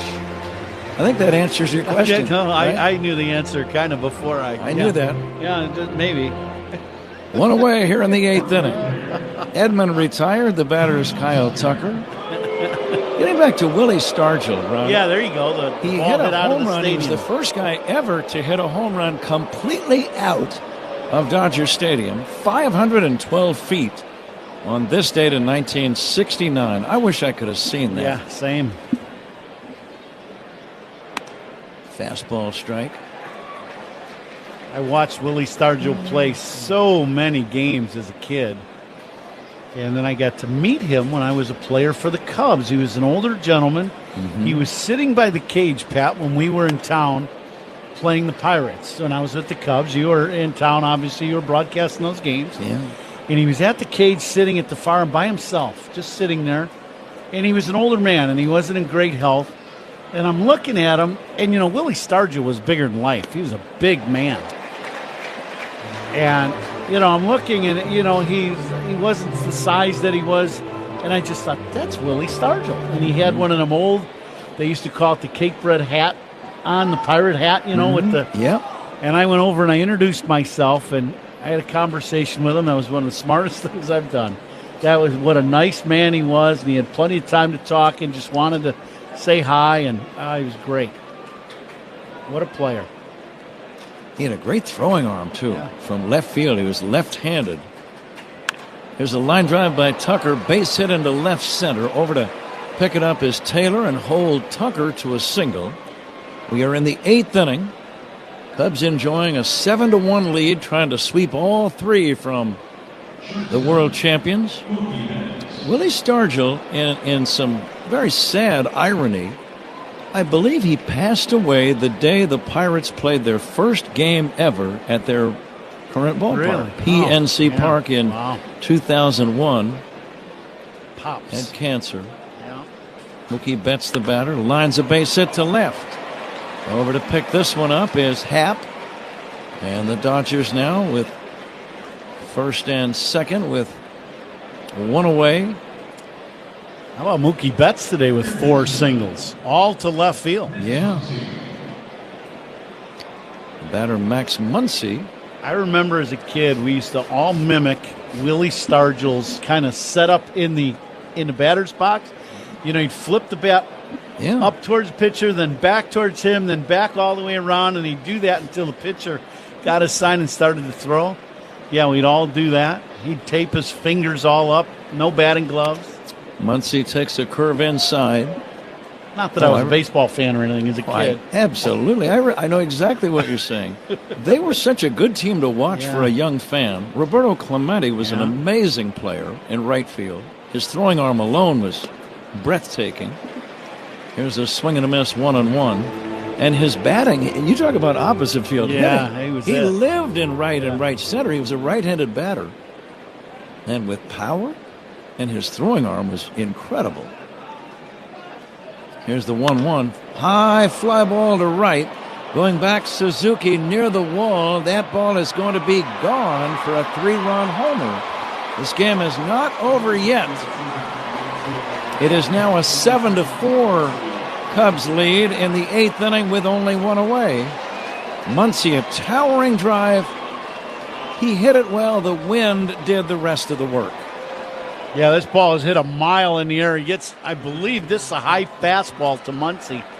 And he, of all hitters in the league, you're going to talk about an upshoot swing. He's got it. And this ball goes way up in the air, and it ends up about halfway up the bleachers and right. Thielbar giving up a home run to a left-handed batter. Tommy Hottovy out to the mound. The Cub lead is now 7-4. All of a sudden, that RBI double that Nico Horner got back in the 7th inning looks a little bigger. Thielbar will remain in the game and go to work on Miguel Rojas. Getting back to the Pirates as a young fan, as a young infielder, I loved watching Bill Mazeroski play second base. There you go. Now, Joe Torre, your former manager, he was a National Leaguer at that time. I saw a quote not long ago about him, talking about Mazeroski. He said, he was simply the best I've ever seen at turning a double play. Wow. The best. That's saying something, that's for sure. And Joe's been around for a long time. Now the 0-1 to Rojas. Line to left center. There's a base hit in the gap. Fielded by Happ, and he'll hold Rojas to a long single. And now Zephyr John will start to throw in the Cub bullpen. Yeah, and Zephyr John was playing catch kind of, and now it's going to be serious. He's got to get ready to go. Yeah, and Craig Counsell not quite ready to get out there. I think they're trying to get Zephyr John as much time as they can. They want Carson Kelly to go talk to the pitcher. Caleb Thielbar run has given up 4 straight hits. And Teoscar Hernandez will be a pinch batter. Now Kelly's going to go out to the mound. He was trying to stall the best he could behind home plate. Let's pause 10 seconds right here for station identification. This is The Score and the Northwestern Medicine Cubs Radio Network. Covering the Cubs and all of Chicago's teams, Mully and Haw, mornings 5:30 to 10 on 104.3 The Score, WSCR, WSCR-FM, and HD1 Chicago. Craig Counsell to the mound. Caleb Thielbar will leave. Pitching changes by the Cubs brought to you by James Hardy Building Products, siding with the Cubs. It'll be Zephyr John coming in when we come back.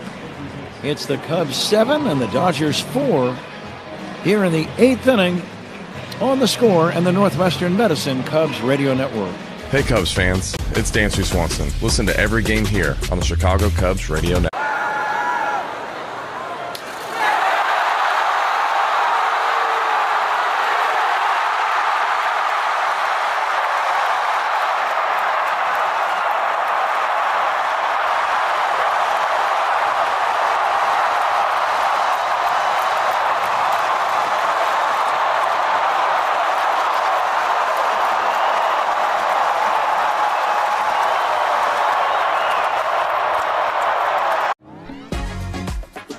Somebody probably wants to hear about an Oral Hershiser card, and this is an odd one. Because how many times do you see somebody placing sod at an AstroTurf field in Pittsburgh? I asked the groundskeeper at Dodger Stadium to cut me out some turf, and we traveled with our grass, so that momentum, that vibe from Dodger Stadium, and we started to win on the road. So the nickname, the Sod Squad.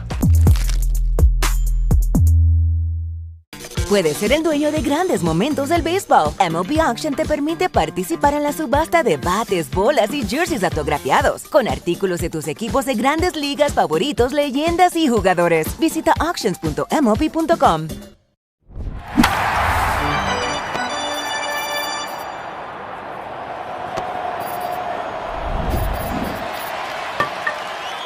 By Max Muncy. Miguel Rojas, the runner at first. And Teoscar Hernandez will be a pinch batter, batting for Hunter Fiducia, the catcher. Dodgers will need a new backstop in the bottom of the inning. Zephyr John ready to go to work. Swing and a miss. Now this is the big out run, because if he gets on, the Dodgers get the tying run to the plate.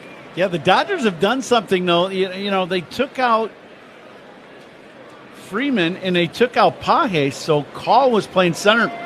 Hernandez is now at first, so they do not have, their 2 and 3 hitter in the ballgame. Some of their firepower. Fouled away, 0-2. Yeah, that's a tough thing for a manager.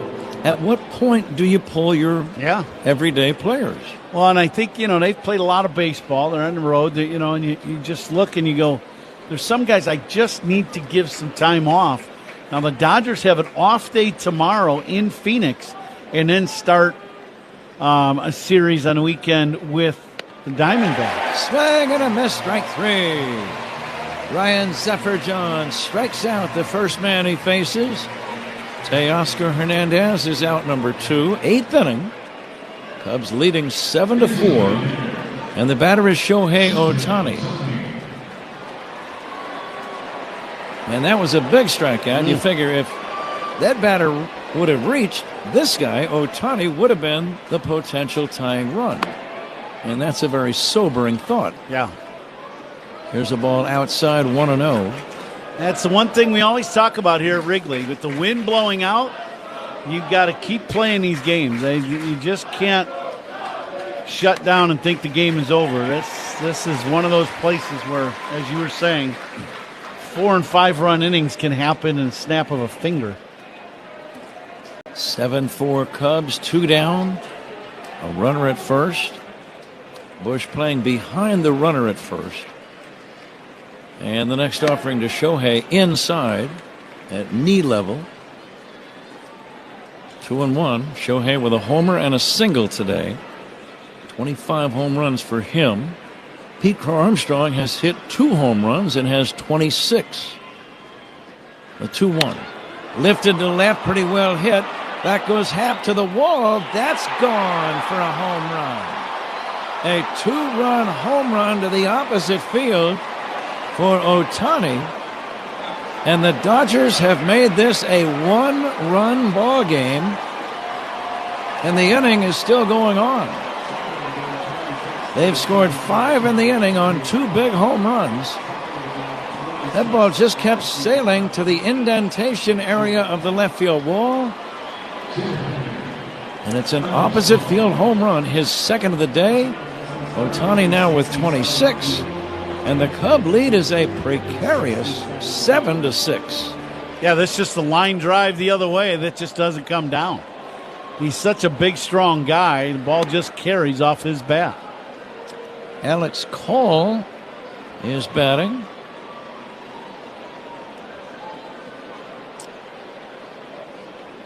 Call, a native of Burnsville, Minnesota. That's right around Minneapolis. The 1-0 inside. He gets hit by the pitch. So Call, the tying run, is on base. And Kike Hernandez, who replaced Freddie Freeman, is coming up. And Tommy Hotovy to the mound. And Call at first, very fast. So you got to worry about the stolen base now. Zephyr-John, I don't believe, is very quick to the plate. So you got to watch out for the stolen base.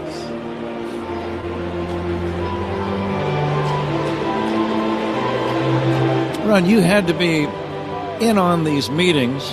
Does a hitting coach, or rather does a pitching coach or a manager ever flat out say, now we got to keep the ball in the yard? We cannot give up a long ball here. Do they ever come out and say that, or is it just kind of implied? No, they'll talk about how you want to pitch a guy, what you want to, stay away from the hot zone here or something like that, but never, let's just keep it in the ballpark. Okay. Because then the guy's thinking more about that than the positive of what he's trying to accomplish with each pitch. Kike Hernandez, also known as Enrique, will step in. Cubs 7, Dodgers 6. 5 runs in here in the 8th inning for L.A. Zephyr-John's pitch taken high by Kike. And this little guy has power, Kike, and he's had that knack, in a Dodger uniform at least, for coming up at dramatic moments and coming through. So you've got to be careful with this guy. Here's the 1-0 to Kike, swinging a foul back. You're hearing the Dodger fans who are here at Wrigley Field cheering. First out of the inning, sponsored by Xfinity. Reliable Wi-Fi at one price for 5 years. Xfinity, imagine that. It's getting loud here at Wrigley. Yeah. 38,691 here today. The next pitch fouled away. What do you like on 1 and 2? I like for it's up for John to throw his fastball. I think his fastball is by far his best pitch, and it's in the high 90s. I like that. I really do. Now the Cub fans not liking the Dodger cheers. They're coming alive here at the friendly confines. Everybody's standing. The 1-2 pitch on the way. It's a wild pitch. Down to second goes the potential tying run. Just held on to that slider way too long, and it ended up in the left-handed batter's box. Alex Cole now at second base. Again, the potential tying run. Didn't think we'd be here in this inning. When the inning started, the Cubs had an enjoyable and comfortable 7-1 lead. 2 balls, 2 strikes. The pitch, swing and a miss, strike 3. That ends the inning. But the Dodgers score 5 times to make it a ball game. We go to the bottom of the 8th inning. Cubs 7, Dodgers 6 on The Score and the Northwestern Medicine Cubs Radio Network. Cubs Talk. All your favorite games from MLB Play are back. Bigger, bolder, and better than ever. Test your skills with daily puzzles like MLB Pickle, the Ultimate Mystery Player Challenge, and Immaculate Grid, where stats and strategy collide. Then in Spinball, build your roster, take on your friends, and compete for the weekly prize. Or be the first to beat the streak and hit your way to the $5.6 million jackpot. Plus, the all-new Daily Walk-Off. Lock in your players by category for the walk-off win. The game's official home for games is MLB Play. Only on the MLB app and MLB.com.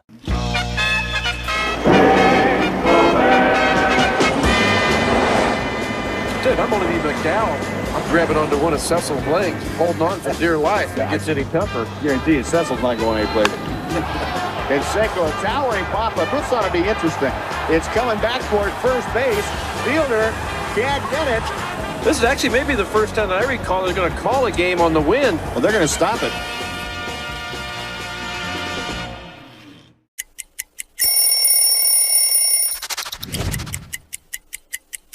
I went to college at Northeastern University, and all my friends were Red Sox fans. And while in my 3 years there, I really grew to appreciate Red Sox Nation and everything that they bring to the table. And once I got my head wrapped around the trade, I was really, really excited. I think they have one of the most iconic logos, these 2 socks right here on the sleeve. I love keeping it simple, really fond of the font, and I think it's a really cool look.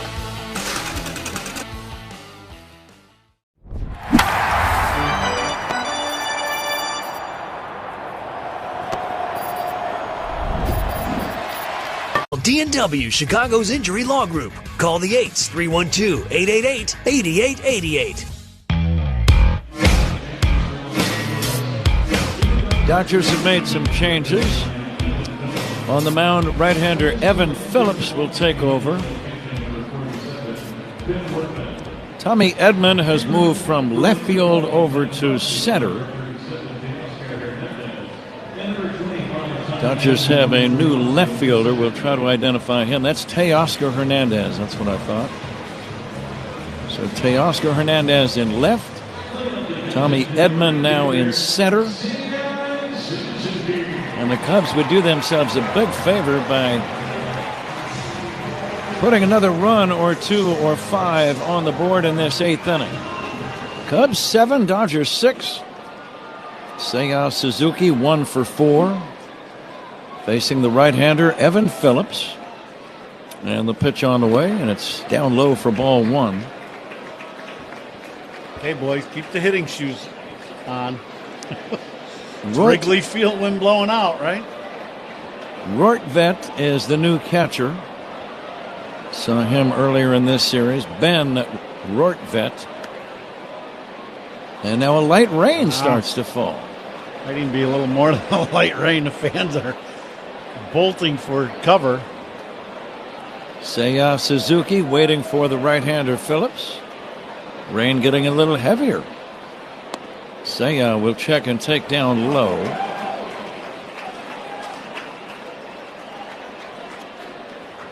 Each team with 14 hits. You don't see that very often these days.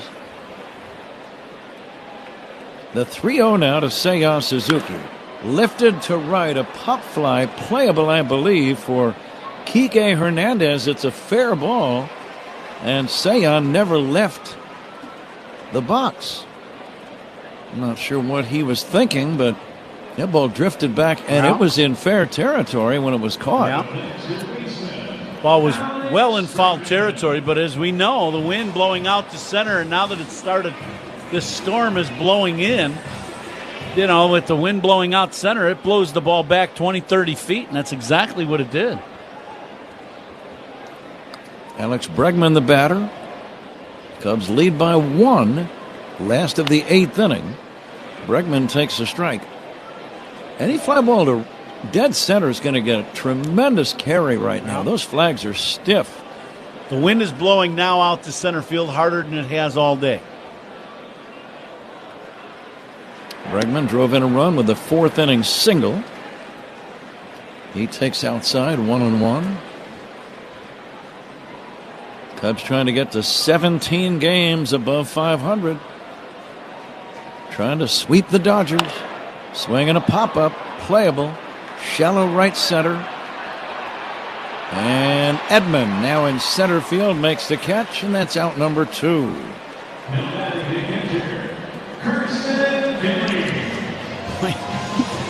Games against good teams and big series, you think you've seen it all, you just never have. It's just, that's why we always talk, you play the whole game, and then when it's over, you can, it's pretty amazing, isn't it? Carson Kelly, 2 for 4. Cubs could use a long ball right now. Cubs lead by a run. Here's a swing and a foul off to the right, out of play.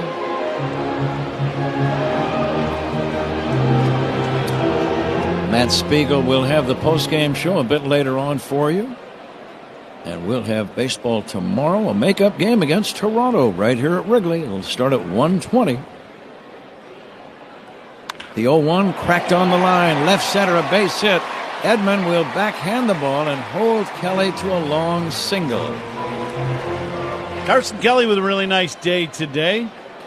3 hits in the ball game. It's a nice day for Carson. And now Dave Roberts going out to the mound. He's got to bring in a left-hander with Bushy coming to the plate. He's going to play this to finish this game out, knowing this is a 1-run game now. Dodger pitching change. Sponsored by Sloan, the official water efficiency partner of the Cubs and leader in smart water and commercial restroom solutions. Learn more at Sloan.com. Well, we had a special guest on the field before the game today, Pepe the Penguin. Pepe was a little cranky today. If you're at the ballpark with your kid, what's most important? You got to get snacks for Junior. This is a rare father-son first base coaching combo. Well, after Dinger put up a sign that said, "Mrs. Met, call me," Mrs. Met has her response. That hit my bat. That was a foul ball I want to hit. He was trying to stay in the hit. See, look, he said foul ball, foul ball. He didn't want to go down to first base. He wanted to hit. I'm going to go check out Food Truck Row.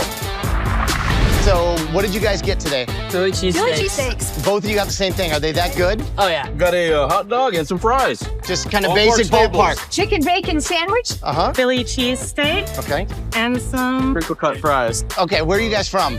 We're from Dallas. Dallas. That's what's fun about baseball. It brings different regions together, not just the ball and glove and bat, but what we're eating.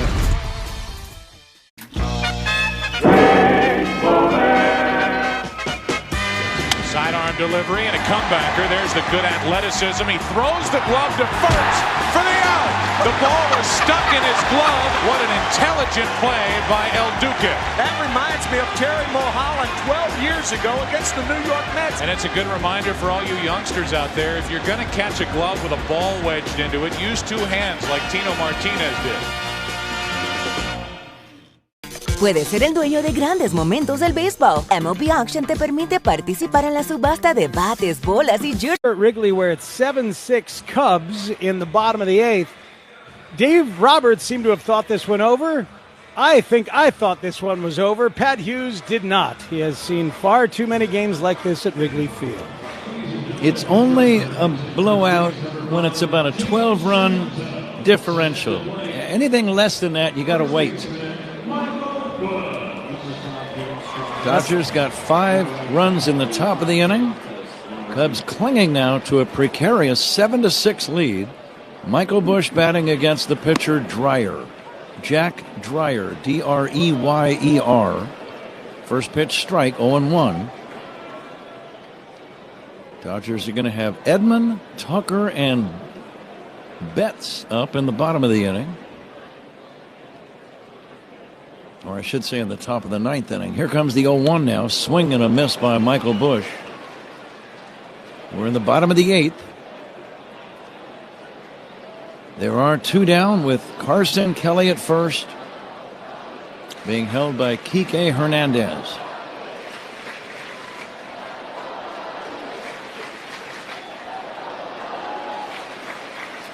Didn't think this would be a 1-run game, did you? No. Swinging a high pop-up, left side, playable. Muncy, the third baseman, over near the line, makes the catch. Time to fasten those seatbelts. And just for good measure, you might want to give them an extra tug today.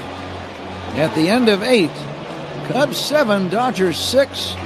This is the score and the Northwestern Medicine. Mariano Rivera, cutter man, what can you say? Because lefties had no chance against him. Randy Johnson. All you want to do is try to make contact and put the ball in play.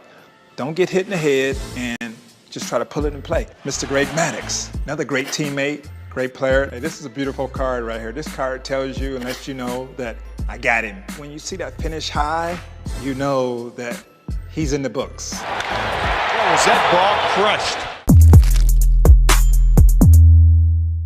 Junior Caminero, a homer to start the scoring, and a 2-run single. Oh, here goes another.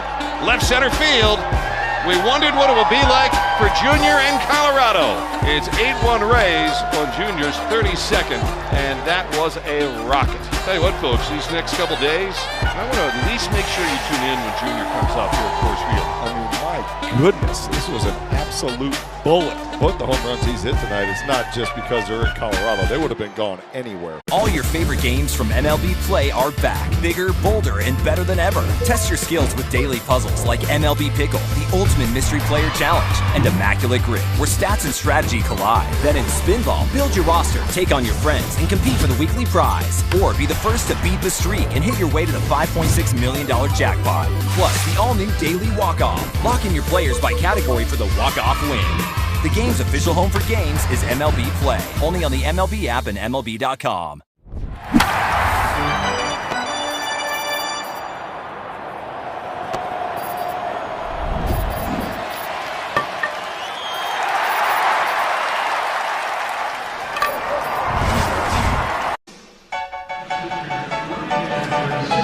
We have reached the 9th inning. It's about time for you to think about naming the Benny's Beverage Depot Toast of the Game ball player. Benny's is the official champagne provider of the Cubs. Get your thoughts together on that and get back to us in a minute or two. Pretty easy one today, isn't it? There's a guy that's DHing today for the Cubs, did pretty well. Jacob Webb, hard-throwing right-hander, trying to nail it down here in the 9th inning. Tommy Edman leads it off for the Dodgers and takes ball 1. The rain has stopped. The infield dirt now a darker shade of brown after the brief shower. Footing should still be pretty good. And the 1-0 pitch is a strike, 1-1. Yeah, even with that little bit of rain, the field will still play the same. The only issue would be a ball rolling in the gap that might be a little wet for the outfielder to try to throw back towards the infield. As Edman challenged this pitch, and it is a ball. Ball strike challenge, sponsored by Northwestern Medicine. Kyle Tucker on deck, and then Mookie Betts. 9th inning, Cubs lead by a run. Ground ball to first, fielded by Busch. Underhand feed to Webb, out number 1. Score that one 3-1. Pretty routine play, nice execution. 1 down. Yeah, that ball will pitch away and ends up off the end of the bat. And now you got Tucker. Tucker 1 for 4 with a single. Cubs lead 7-6. 1 away, top of the 9th, nobody on base. Webb to Tucker. Swing and a miss. Good breaking ball or changeup, off-speed pitch by Webb. Tucker, I can tell you this. He is trying to hit a home run right here. Here comes the 0-1 from the Cub right-hander. A little bit low. Bregman is about 25 feet off the third base line. Playing even in the baseline at third. Now the 1-1. Cubs lead by a run, 9th inning. Check swing ground ball to a charging Bregman. He'll barehand it and throw him out. Very nice play. I just mentioned, Ron, how shallow he was, and boy, he made the right decision. Well, that is the reason why the guys with the left-handed guys hitting play shallow. It is not for anything other than just a little dribbler off the bat that ends up going that way, and you can make the play. Because you're not covering more ground, it's just that play, and it worked out for the Cubs. Nice bare hand pickup on a rainy afternoon. 2 down, and here's Mookie Betts. Everyone's standing at Wrigley. Mookie will take a strike. Amazing atmosphere here at Wrigley when these moments occur. Here comes the 0-1 to Betts. Low and outside. Mookie's had a good day. 4 singles, all to left field. Cubs trying to sweep the Dodgers. Here comes the 1-1. Just outside, ball 2. I like that Webb is trying to stay away from Betts, not throw anything inside. You cannot make a mistake in the inner half of the plate in this at-bat. The 2-1. Outside again. Ball 3. 3-1. The dangerous Max Muncy is on deck.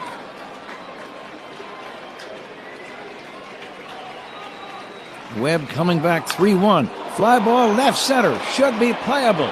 Coming in and making the catch is Ian Happ. The Cubs win the ball game. Betts hit a little fly ball. Happ, the left fielder, angling in, made the running grab, and the Cubs hang on to win the game and sweep the series. You get the Dodgers in town, and they're the 2-time defending champ, and you sweep them. That's pretty good baseball. And in front of 3 absolutely packed houses here at Wrigley. What a series, and what a week it has been here for Wrigley Field. The Chicago Cubs and the Cub fans with the Yankees and Dodgers here, and we'll finish up the homestand tomorrow against Toronto. But you talk about some fired up fans and just some great baseball atmosphere. It is time to fly the W. Fly the W indeed. Sponsored by Southwest Airlines, the official airline of the Chicago Cubs, Southwest Airlines. Cubs congratulating one another. Our good friend Bruce Levine is going to grab one of the Cubs for a quick conversation. Fans still making a lot of noise.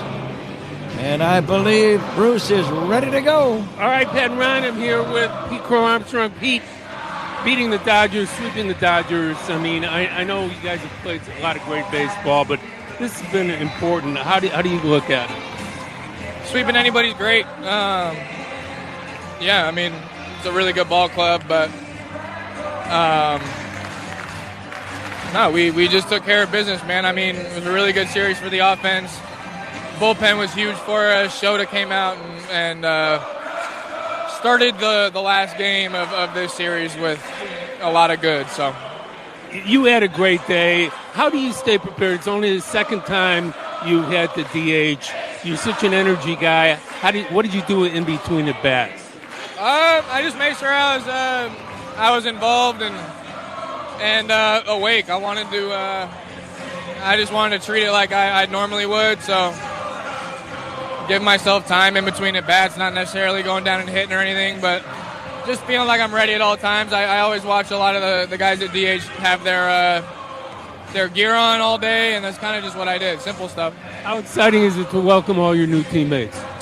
Very. Zeph coming out, throwing back-to-back, that's awesome. But just getting to spend a little bit of time in the dugout with those guys today was fun. And I'm excited to see Gauze, Clay. I'm excited to see them all take them out. It's clearing up outside, so I'll meet you at Chicago Cup. That's where you're going with the family. Go enjoy this with your teammates. Congratulations. Thank you. All right, guys, now back to you up there in the booth. Thanks to Bruce and Pete Crow-Armstrong. Bruce mentioned Chicago Cut Steakhouse.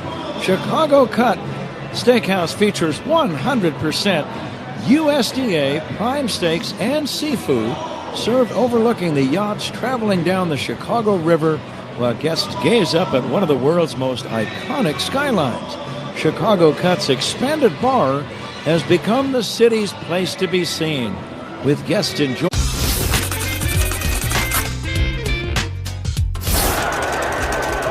Stottlemyre still wants somebody. There's Randy Johnson, the big unit. He towers over everybody. Randy's got to change his cap. Oh, jeez. There you go. That looks better. Get that D-backs hat on, Randy.